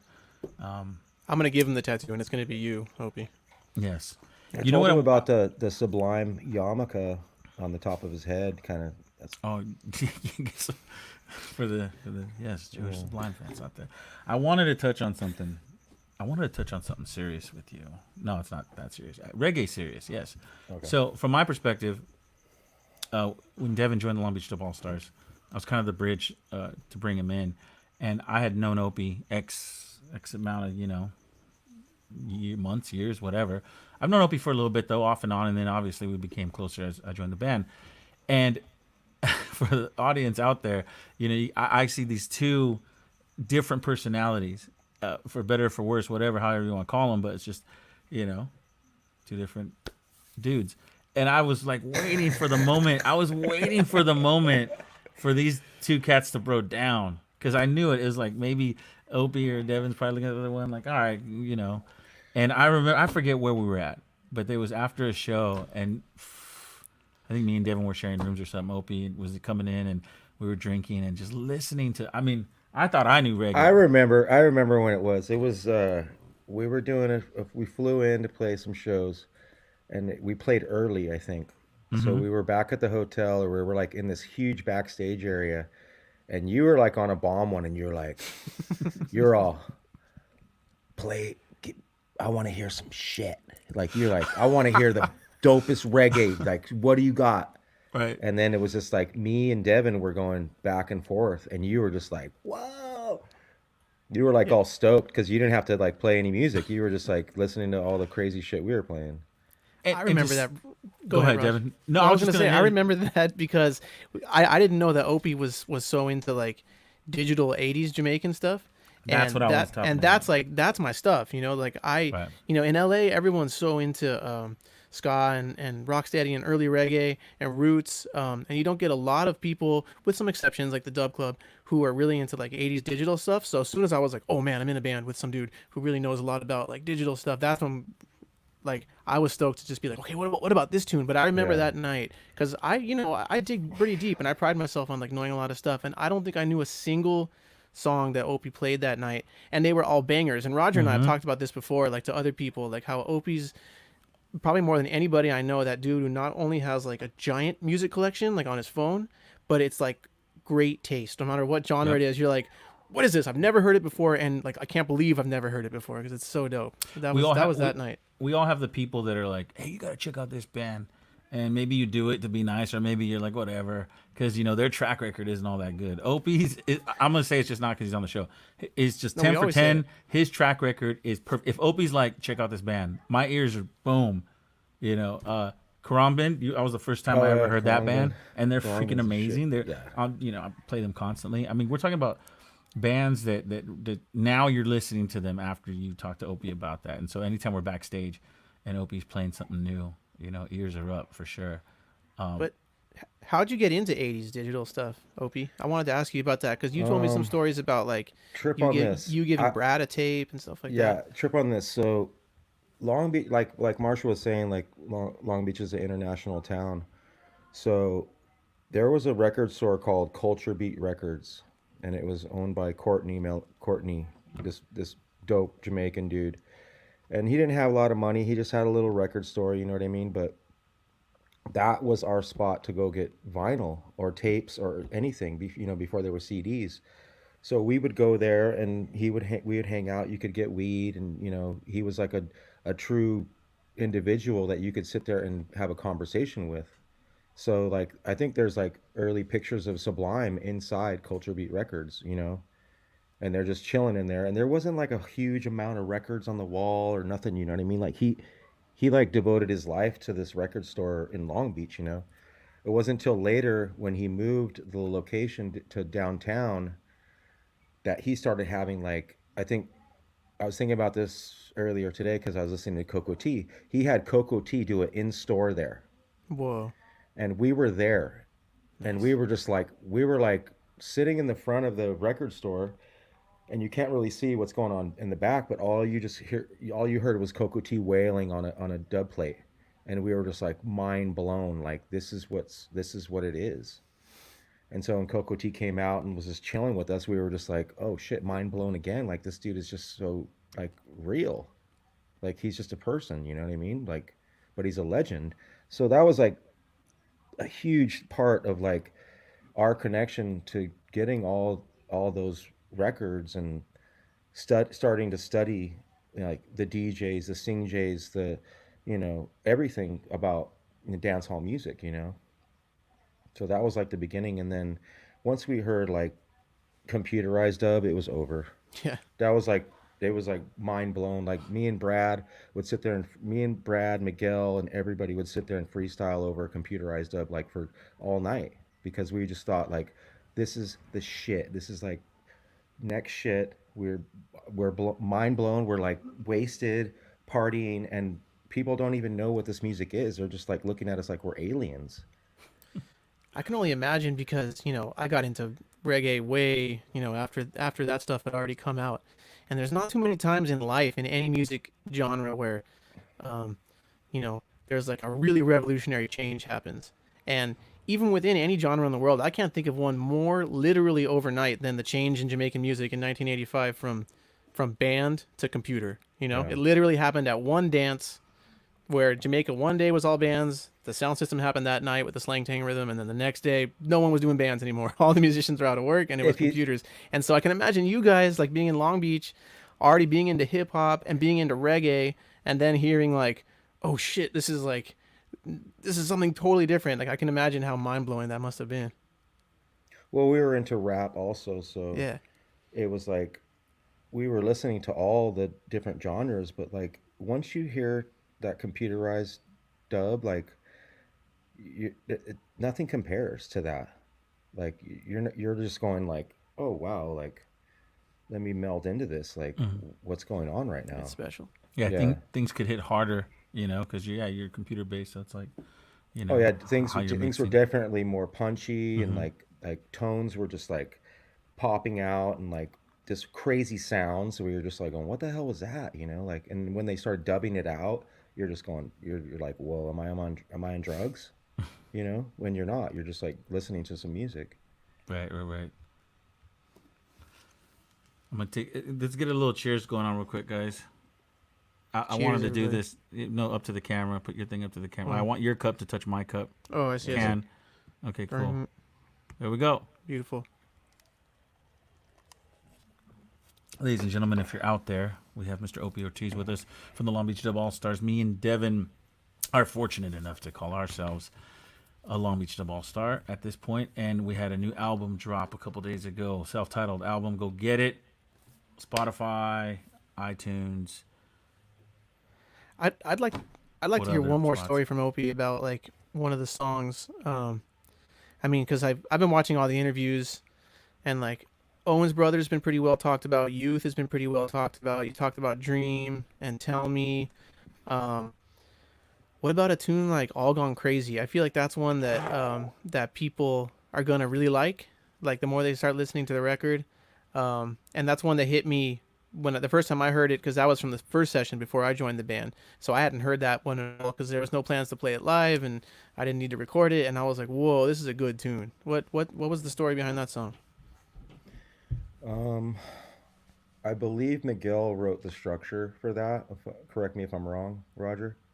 Yeah. He I'm wrote that. He wrote that structure, and it was kind of like we had it for a while. And if you hear the track alone, it's just like it kind of like it sucks you in. Like I felt like it just kind of like It's true. grabs you. And I had been playing it over and over again. I do this thing where I just play the track and write and stuff. And then my wife Christina was like singing this other song, and I was like, "What are you doing?" And she was singing the Dry and Heavy song, Oh, that's right. and I was like, "Don't do that. I'm trying to work right now. You're distracting me." And then after that she put it in there, and I couldn't get it out, and so I morphed it into the song to because the Dry and Heavy song Love Explosion is such an incredible song. It's like it's probably like one of my favorite reggae songs. If you haven't heard it, listen to No, Dry and I gotta Heavy, check it. Japanese reggae band. Yeah, you were I don't telling know. me about the I don't know if yeah. it's the singer Likombai or the band. I mean, I love reggae and I love dub and I love the heavy dub style music, and that's what they play. But her tone, the way she sings and stuff like that, is so just melodically drawing in that I guess Christina was hearing that, and my wife was hearing that in that song, and she was like, "It sounds like that song," and it wasn't, but it kind of just it happened just kind of naturally, and I had some stuff written about being in love and spending time, and the whole part of Love Explosion is about the same thing, so it kind of just flowed together like really cool. And I had to contact Lickle Mai and um, get clearance and all that, and she was super Nice. stoked. She was super stoked on the song. She loved it, and so that's just like a super plus for me because I love them, and it's just like a double super plus plus, you know. That's dope. That's a nerve wracking process, huh? When you have to like contact another artist Oh for like, man, you're like, what if they it don't like it? What if they say no? I didn't want to blame anybody, but it's like that goes back to that old saying where if you want something done, you have to just do it yourself. And I kind of just got on Facebook and knew some of her friends, That's and dope. it just so happened our one of our horn players, because we used to go to Japan a lot. Me and my brother, me and Jack went one year, and we just play music with this one big family band.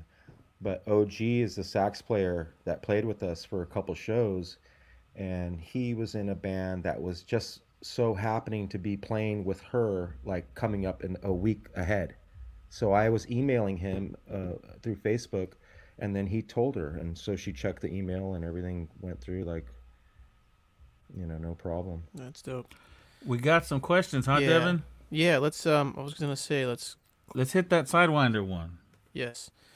Opie, what's one of your favorite digital reggae albums? Oh man. Hmm.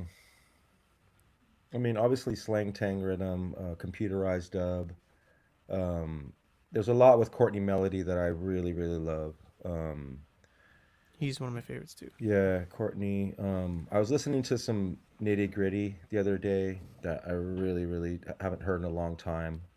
I mean, it's really any like I've heard. I mean, Shaba rock a Yeah. digital rhythm, to a T. It's like which time, which artist, which era, like the very, very beginning of digital was probably like the fire, like probably the most fire because a lot of the artists were still alive, Right. you know. Yeah, it's always weird like answering in any era of reggae, what's your favorite album, right? Because so much of Yeah. Jamaican music was released on single. So you like I find myself kind of stumbling over that answer sometimes. I'm like, well, I know so much music, how come I can't think of an album? It's cuz so much of it was just singles they were putting out that never got compiled on an album, you know? It was just a different format because of the sound system prevalence. I mean, I love all the old, just, just gritty, just, when you can hear the people yelling in the background and Yeah. like, You were telling me about you and Jack. One of the first shows I played with you guys. There's a video of it actually. Like I was playing that piano in the backstage, and you and Jack started singing that tune from Hmm. one of those Ja live. Rubel, Ja Yeah, Rubel. yeah, Yeah. that was sick. Live at Aces. That's Fat Man and Yeah, or that's right. Fathead and Yellow Man and Fathead live at Aces. Mm-hmm. It's probably one of my I'd never heard favorite that before. albums. That album has a crazy watercolor painting of like Yellow Man and with a big yellow hat, and the venue is in the background, perfectly painted. Like when I saw that album, I was just like going live, and you get it, and you're just Right. like going, oh my god, this is some of the greatest shit ever. Like they're just singing on dub plates. Yeah. I wish there was more high quality like recordings of that era because there's lots of tape. There used to be a website. I think it got busted. It's probably somewhere else. It's called Who Dance, and they were just people were uploading their sound system tapes from the late '70s all the way up till now. But there was just a grip of stuff from the '80s, and it's just like DJs, Yellow Man, Courtney Melody, Don Carlos, like just everybody, Super Cat, Yeah. and Yami Bolo, but they're all pretty crappy quality. So those rare recordings like Yellow Man at Aces, where they actually, went direct into the board and they set out to make an album. They're just like, you wish we had more of those. 'Cause I the have to give style I is have to so give dope. props to one of my homies, Gus Marks, because he's still around too. We got into reggae like I want to say around the same time, or like I think he was into it a little bit before me because he was into punk. Like we're the same. He was into punk rock and ska and you know uh, anything like grunge and all that stuff. But he collected vinyl, and he has an extensive reggae collection. So he introduced me to his friend Gustavo, who lived in Cerritos over by where I live now. And Gustavo collected videotapes of dancehall, right? Nice. Crazy.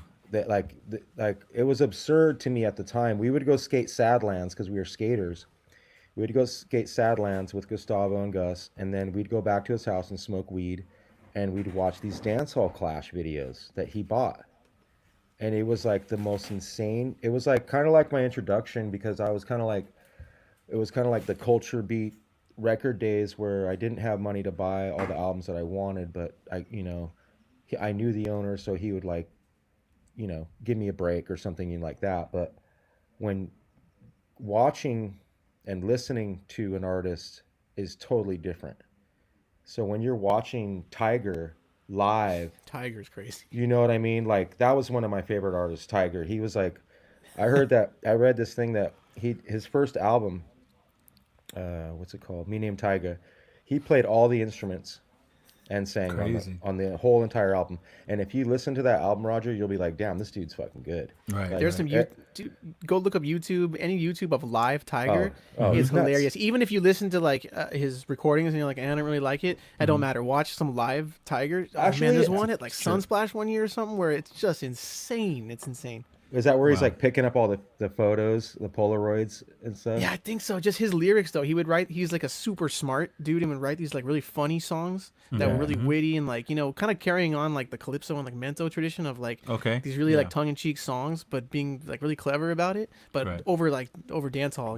It's just like '87. His first album is like Me Named Tiger is probably, it has some of the roughest like Yeah. dancehall tracks on there. Like if you're listening to it, just be like, whoa, it's pretty good. Yeah, go look up Tiger live. And then someone else had a question. I think it was our buddy here. Where'd it go? I gotta scroll. My buddy, But he wanted to know. I can't. My thing's not working. Roger, can you find that comment of? Which one? He wanted to Alberto? know what's your shoe size. Opie, Yeah, what shoes are you working with here? Alberto Morales wanted to know something. Oh, I saw that too. Oh, here it is. Oh, Here, I got it.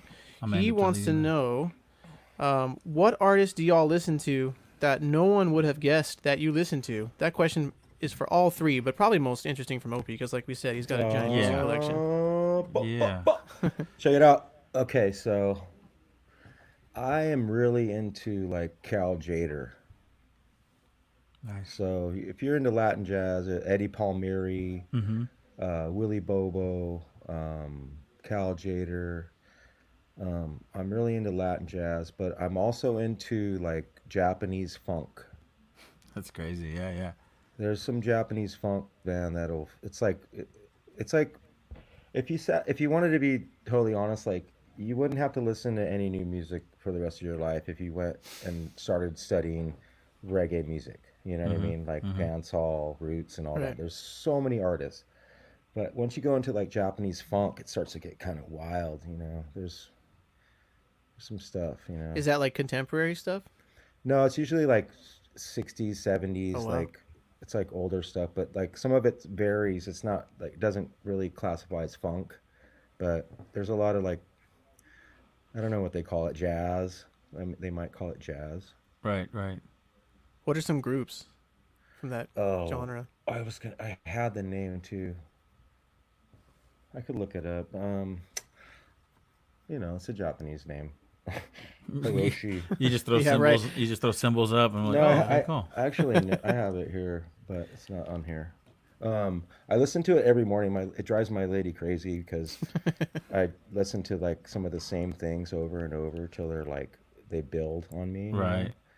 So those are the ones because I've burned out all my reggae like YouTube things. I have to really Yeah. search for like sound clashes and stuff that's gonna keep me, Mm-hmm. like you were saying, Devin, like the quality of like the video and the sound is so like you're just wishing like, damn, Sometimes- wish I had HD back then, man. It sounds so killer, but it's like so Yeah, blown if out. I had been the right age and I had known, I would have just moved to Jamaica for the whole like '80s decade and just like brought a tape recorder and just fucking done it right. Remember that we should but- just record everything on our little tape recorder, and that was good enough for us. Yep. You had a little tape of the whatever it was playing off of the stereo. That's Yeah. crazy. It's Come crazy. a long way. But it's kind of like reverting to that. John Asher, drummer of the Expanders, was talking to me about that pretty recently. He's like, what I love about like what everyone's doing in this quarantine is like it's reminding me of like pirate radio. Yeah. And like everyone's got their own channel, and it's like the sound quality is not that good, so it's like it kind of reminds me of that whole thing, you know. And I was like, oh, that's true. Yeah, that's crazy. That is true.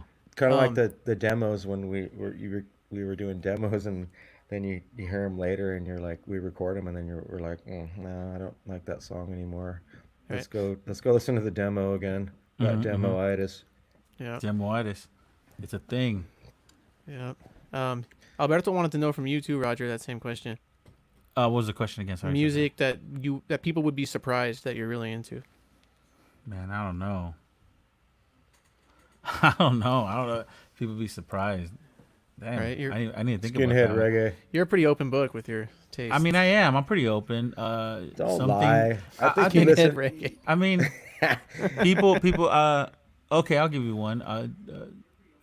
Like something that's modern. People probably don't expect me to, like a band like Tame Impala. Maybe I know that's not even going hardcore for, but something that people probably won't expect me to listen to. Or I mean, here's a big thing. You know, my favorite acts is like Stevie Wonder and the Beatles, and reggae's my life. But yet those first two in my 1 and 2 spots is not a reggae musician.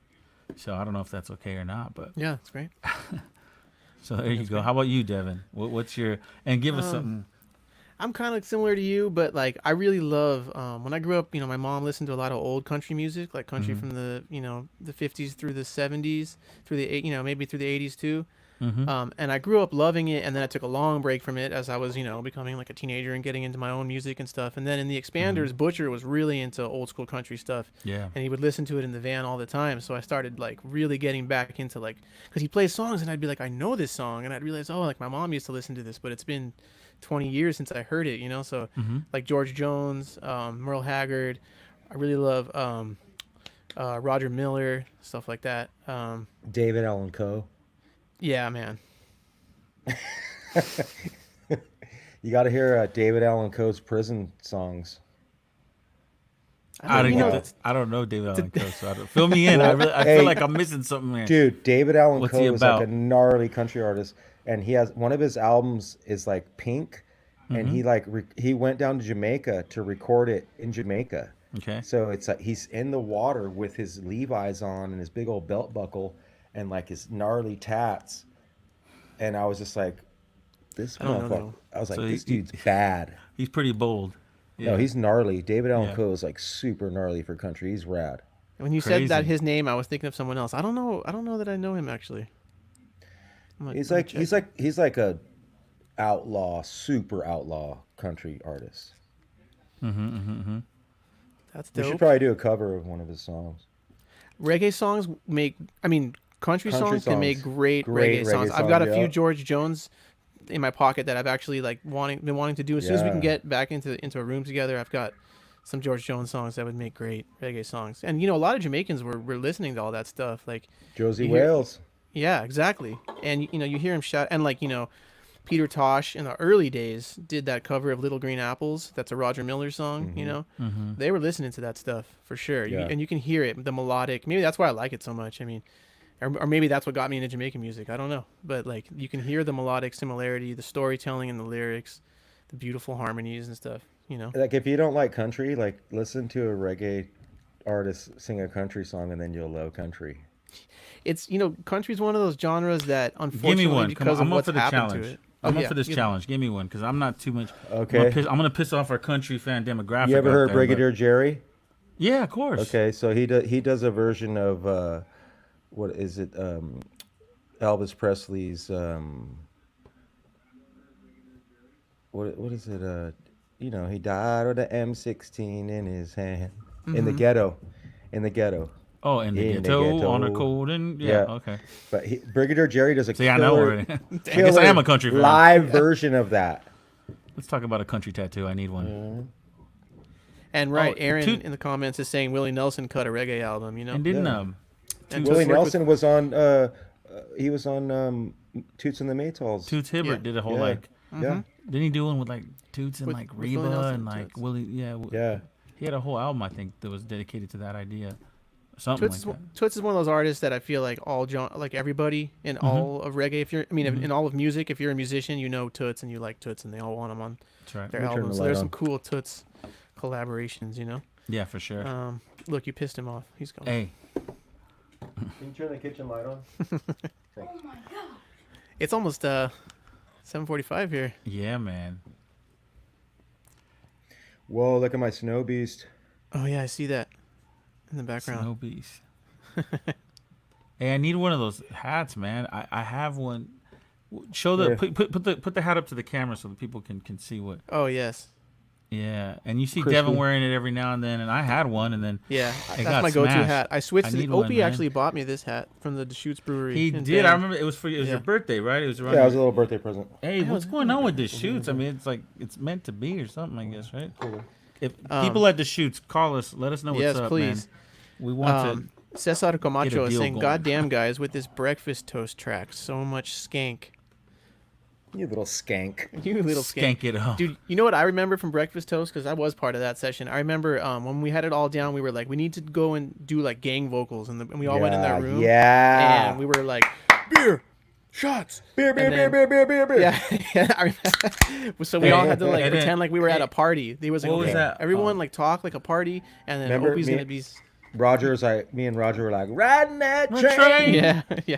On that train. That train. Yeah, that was great. That Yeah, was fun. What my does that favorite mean, part Roger? is beer, beer, beer, beer, beer, beer. Yeah, beer. You know what? I'm gonna go ahead and bring Mr. Marshall. Are you there? I see you right there, Mr. Goodman. Bring him in because I'm going to I'd use the like restroom. I'd like to bring y'all in. I was gonna say like a little, you know, I I was gonna do this whole. Oh, I'm here. It's It's echoey. echoey. Why is it so bright in there? It's just how it is. oh, just Just Filming a filming a commercial? commercial. And here's the Yeah. 10-year-old Whoa! John Goodman. the family. Okay. Drummy. What up, What John? up, John? Yes, Drummy. And Marshall Jr. is not here. He's in Colorado, but that's Drummy too. He would be all up in the mix too. Yes. Yes. I got I got Mochi. Mochi. There's Oh. Mochi. Mochi's back. back. Mochi. Mochi. What What do I got?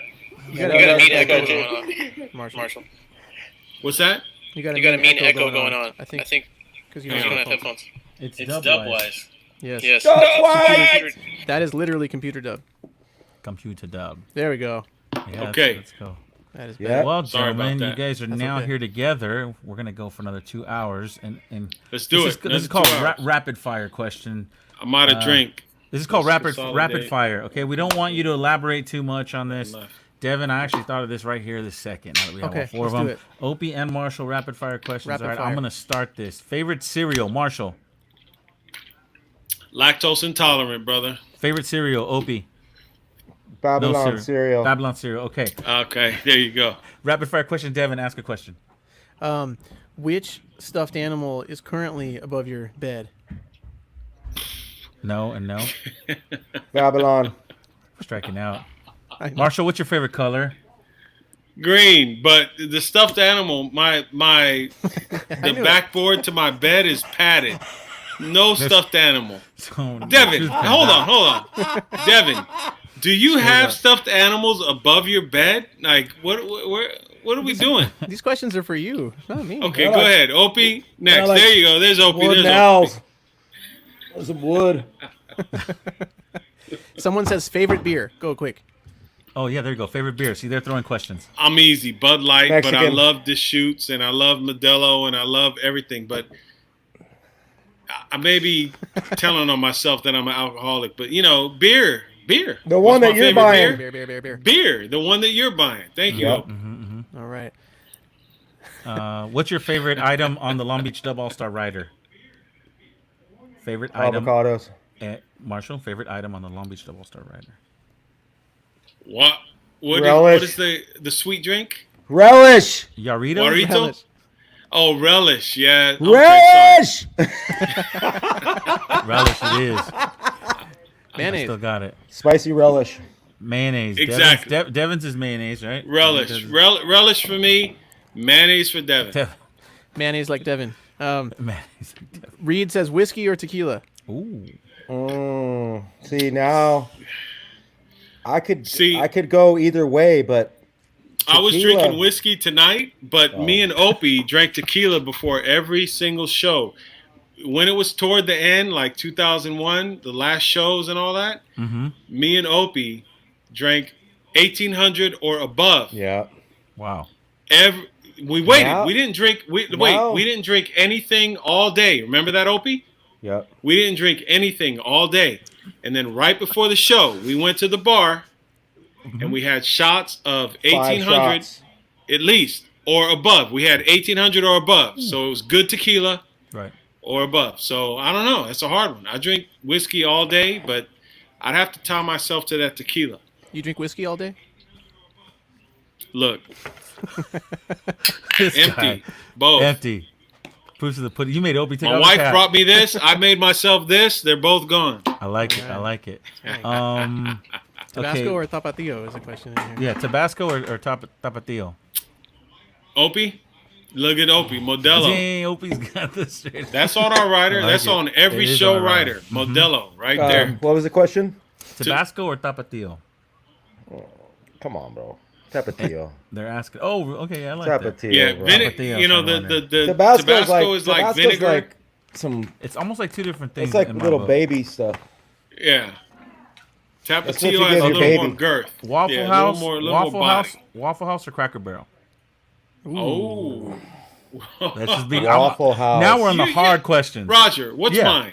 We're on the hard You guys questions now. Yes, Yeah. we know yours. You know Herschel Special. The catfish. The Catfish. catfish. Cracker Okay. Barrel for me. Cracker Barrel. Yeah. What did Opie say? You Waffle House, Opie? That we're rocking with? Remember we went to Waffle House and you were all wasted? No, Opie Yes. gets mad at me. I do Opie remember. gets No, mad no. at me for Waffle No. House. Listen, when we were on tour back in like 2000, I would get Waffle House and get like to-go menus and bring shit and store it. Yeah. And Opie'd be mad because I'd have all kinds of Waffle House and smelling good and nobody. Five- I wouldn't Like let anybody 5 eat. packs of pancakes. Exactly. Like this No many waffles. pancakes. No pancake. Definitely not Well- pancakes. No Yeah, pancakes. whatever they were. They're actively anti-pancake at Waffle House. Right. Oh yeah, I Waffle gotta, House. I There's gotta always go. stories there. I gotta go use the restroom. All right, we're gonna wind this down. We're I gonna think. wind it That's a down. good way to end it. Yes. Thank you guys. Well, look, congrats to everybody again on the record. Everybody watching, please, if you haven't Thank picked you. it up, go get the new Long Beach Dub Allstars album. It's self-titled. It came out yesterday. All 4 of us here on the screen played on it, and we're all very happy with it and proud of it. And we want to thank everyone for picking it up and pushing it. Congratulations, Yes. Opie. Man, it's a long road since junior high school. Me and this guy. Yeah, man. That's dope to see. Love it. Yeah. These And guys Devin, are homies, friends. Roger, thank you very much for hosting. Thank you for your input. Yeah, you guys on are this all right. organization. Hey, you guys are all No right. matter what everyone says, you know what I mean? Like, I wrote this little song. Roger, Devin, all my friends. Just kidding. You guys are Wanted to There get- it is. On There Wanted to it get is. loose. Train. All right, Love y'all. you guys. Thank Love you guys. Riding that too. train. See you soon. Right. Now, Let's play a show. All right. Later. We're kicking yells out, man. Devin, it's always fun with the Long Beach Dub All-Star guys. Ooh, It's that always was fun very with fun. you. I miss those guys. Yeah, I miss them too. They're amazing dudes. They are amazing dudes. Mm-hmm. Well, we went very long, Beach Mhm. Dub All Stars tonight, and so let's really quickly tell people what we got coming up. We got a really cool episode coming up next week Yeah, man. that we're very happy to announce.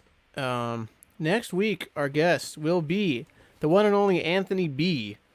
Been around since, I mean, like he's most known for his '90s stuff. Yeah, man. Late '90s. Yeah. Late '90s, early 2000s stuff.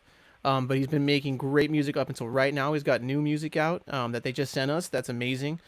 So we're stoked to have Anthony B on the show this coming Saturday. I know where he's at. He's in Austria, and it's going to be like 3 a.m. when 3 he's on the a.m. show for or him, something. yeah. So, I mean, he's a trooper for coming on. For sure. We're really, really excited on him. Yeah. Yeah, so tune in next week when we got Anthony B. And, man, it's crazy. I'm so used to doing this show and saying, like, the Long Beach Dub All-Stars album's coming out soon, but it's out Right. now. So It's out. that's, Get it. It's there. It's we've been gearing up for this album for a long time, and we've been talking about it on every previous podcast, and there's a reason why. It's because we're so proud of it, and so far the reception has been nothing but amazing. So please go sample it, check it out. if Spotify's your thing, it's on Spotify. iTunes your thing, it's on iTunes. If everywhere. MySpace is your thing, I know well, they're out of vinyl. not MySpace.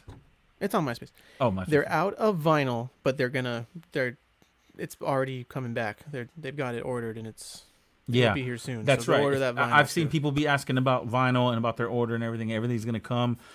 I guess a lot of people love this album. They're getting their vinyl copy. So be patient. We got you on lock. And real quick, what you got coming up, Raj? So for on yourself? Mondays, it's the same old thing I've been talking about, but this thing is growing week by week. It's called Know Your Roots. It's Monday at 12 p.m. Please join us. It's you can go to livelessonmasters.com/roots. This week we're going to be talking about ska and rocksteady music. The last 2 weeks we did an overview the first week. The second week we talked They've been about dope. mental music. And the panel is amazing. Everyone has great words to contribute, and we're all learning together, really. So go visit that. Ska and Reggae, we're going to be talking about that. We got Gil Sharon coming in on Monday. We got guys from all kinds of really upper tier bands. So please go check that out. Devin, your songbook sessions, I tuned in to the last one. Yeah. And it's like you're. Yeah, the thing about you is What is the thing about me? the thing about you, man. Let's talk And I about know me. a lot of musicians, right? And they'll go and they'll play their instrument, but they're kind of limited. And so every time I see you play, it's more evident that like you have a wide Ass. ass. You have a big list of songs that you know, and not only songs that you can perform, but perform good. So, yeah. Thank you. I appreciate that. It's been very fun doing these songbook sessions every Tuesday. Tune in. It's right here on Rootfire TV every Tuesday at 5 p.m. I sit in either this room or that room or my room in Venice, some room Right. I'm in. It's a beautiful and I just room each play time. songs. I talk way less, although I've still been told I talk way too much. But I mostly play music. I take expanders requests. I play old Jamaican songs and all these tunes I've been working on for this new acoustic record. One other thing that's not in the bullet points that I wanted to talk about coming up June 4th. So I guess it'll be this Thursday. Clinton Farron, who we had on the show a few weeks ago, legendary Jamaican artist Clinton Farron, him and his wife, Catherine, in conjunction with this company out of somewhere in Europe, I'm blanking on the country, put together this it's like an online film festival of videos of people covering Clinton Farron songs. Wow. And like hundreds of people submitted. Like they read off the list the other day, and it was a huge list. And they picked maybe 20 tunes. Italy, thank you, Reed Foster. Shout out to Reed. Yes, Reed's he the says man. Devin has a wide berth of songs. Oh my gosh. Birth. That's the word I was looking Yeah. for. Give We'll go with birth, girth. Devin. Give Anyway, birth. I got a wide girth of songs. Yeah, June 4th, the Clinton Farron song cover show. It's called Show Your Love, I believe. And they're going to play the videos of about 20 artists that covered Clinton Farron's songs that made the cut. And we've got James from Giant Panda, who we had on the show already. Nice. He made the cut. Cass Haley, Mike Love from Hawaii. Those are some of the artists I'm really into. Wow. And my brother and I did a tune. What? And it's going to be shown. So it's the What? Gladiators tune called Jah Almighty. And we did a cover of that, and we were very honored that they picked it to be part of the show. So tune into that June 4th. I don't know all the details, but if you go to Facebook, look up Clinton Farron Music, you'll find it. He's pushing it hard. So that's going to be fun. And then, like I've said before, go to BackstageMusicLessons.com if you want to do a guitar lesson, vocal lesson, you want to work on some songwriting, whatever it may be. I'm there to help you write some songs, and you can help me write some songs, and we can do some cool lesson together. Yes, I'm gonna piggyback Devin's backstage music lessons, and it's cool because both of us are doing something very similar, except I'm doing it on this thing called Live Lesson Masters. So I've joined that group, and I haven't started promoting that yet because I'm gonna come up with the right promo for it. But it's really cool. It's the same thing like Devin's talking about. I mean, guys, if you dig what Devin's doing, you dig what I'm doing, and you just want to have a one-on-one kind of thing, the outlets are there to do it, and we love having that kind of option to be able to connect to our fans or people that just want to know about something or whatever. We don't have many friends. No, So we're I don't. trying I mean, I don't. I like a lot of people, but they don't like me, so we don't hang too much. Yeah, so And- come be our friend. LiveLessonMasters.com and then BackstageMusicLessons.com. And I want to say that, like, I don't know about you, Roger, but for Yeah, me, man. I really love the very, very beginning stages of like giving of teaching somebody an instrument. Yeah. Like, I'm not a shredder on guitar, so if you're already playing guitar, you're probably better than me. But I love teaching somebody who's never picked up a guitar before. I really like that very, very beginning stage of like talking about just the very basics of it. There's a lot of like fundamentals there, and it's like a philosophy for me, and I like talking about Right. it. So if you bought a guitar 10 years ago and said you were going to learn, and it's just sitting in your closet, like, hit me up. Like, let's dust it off and work on it. If you want, if you got a kid who's been like wanting to play guitar, like, let's do a lesson. And Reed wanted to remind me that we're pushing the Clinton Farron thing through Rootfire too, so you can also tune in on Rootfire TV. I can't wait to check that out, man. That's going to be super dope. Ladies and gentlemen, we have our website, we have our email, and please, that's your way to reach out to us via email. Let us know about any guests that you'd like to see on here. We're still pretty new in this, and it's a really cool position to be in right now because we've gotten some really cool guests that we really have been shooting for, and it's only going to get better. Anthony B is coming on next week. We did confirm Arise Roots, right, Devin? We're going to have So Arise the Roots. new Arise Roots album is coming out June 19th, and they are coming on the show the next day, June Right. 20th. It's going to be, at this point, it's Kareem and Robert Robert, right? Sotelo, our good Awesome. friend, our old friend, I should say, because they're both our good friends, but we've known Robert for a long, long time. Yeah. And so we're stoked about that. And then we got go pre-order that new Arise Roots album because I've already heard it and it's amazing. Aw. And they're a special band in the scene. There's no other band that really sounds like Arise Roots. Go pre-order that, and they're going to be on the show June 20th. Right. Oh, I see something that says bring Miles on. We're going to have to bring Miles on, too. Oh, definitely. I mean, the sky's the limit, guys. But, yes, please hit us up on that. And like Devin said, Arise is coming on, and if you want to see who we got coming on, we constantly update our website, the Reggae PodClash.com. Not only are we updating our guest lineup, but we're also updating our playlist. So go check that out. I mean, as a fan of reggae music, I guarantee you there's going to be a couple songs on there that you've never heard before, picked by me and Devin, and it gets updated each week, along with the 2 songs of the week that we discuss every single time we do this show. And yeah, that's it. I mean, that's the whole chicken. All right. Well, that was a good chicken. That was Thank a you good so chicken. much to Tasted Marshall good. and Opie for coming on. This Long Beach Dub All-Stars album is rolling, and it's not even 48 hours old yet, so we're all stoked on it. 48 hours to freedom, baby. Yes. And it was just 48 ounces. 48 Well, hours. no, you're right. Not really. 48 hours. I liked yours better. Yes. All right, man. Roger? David, it's a pleasure as always. Everyone, thank you for tuning in, and we will see you next Saturday. Laters. Laters.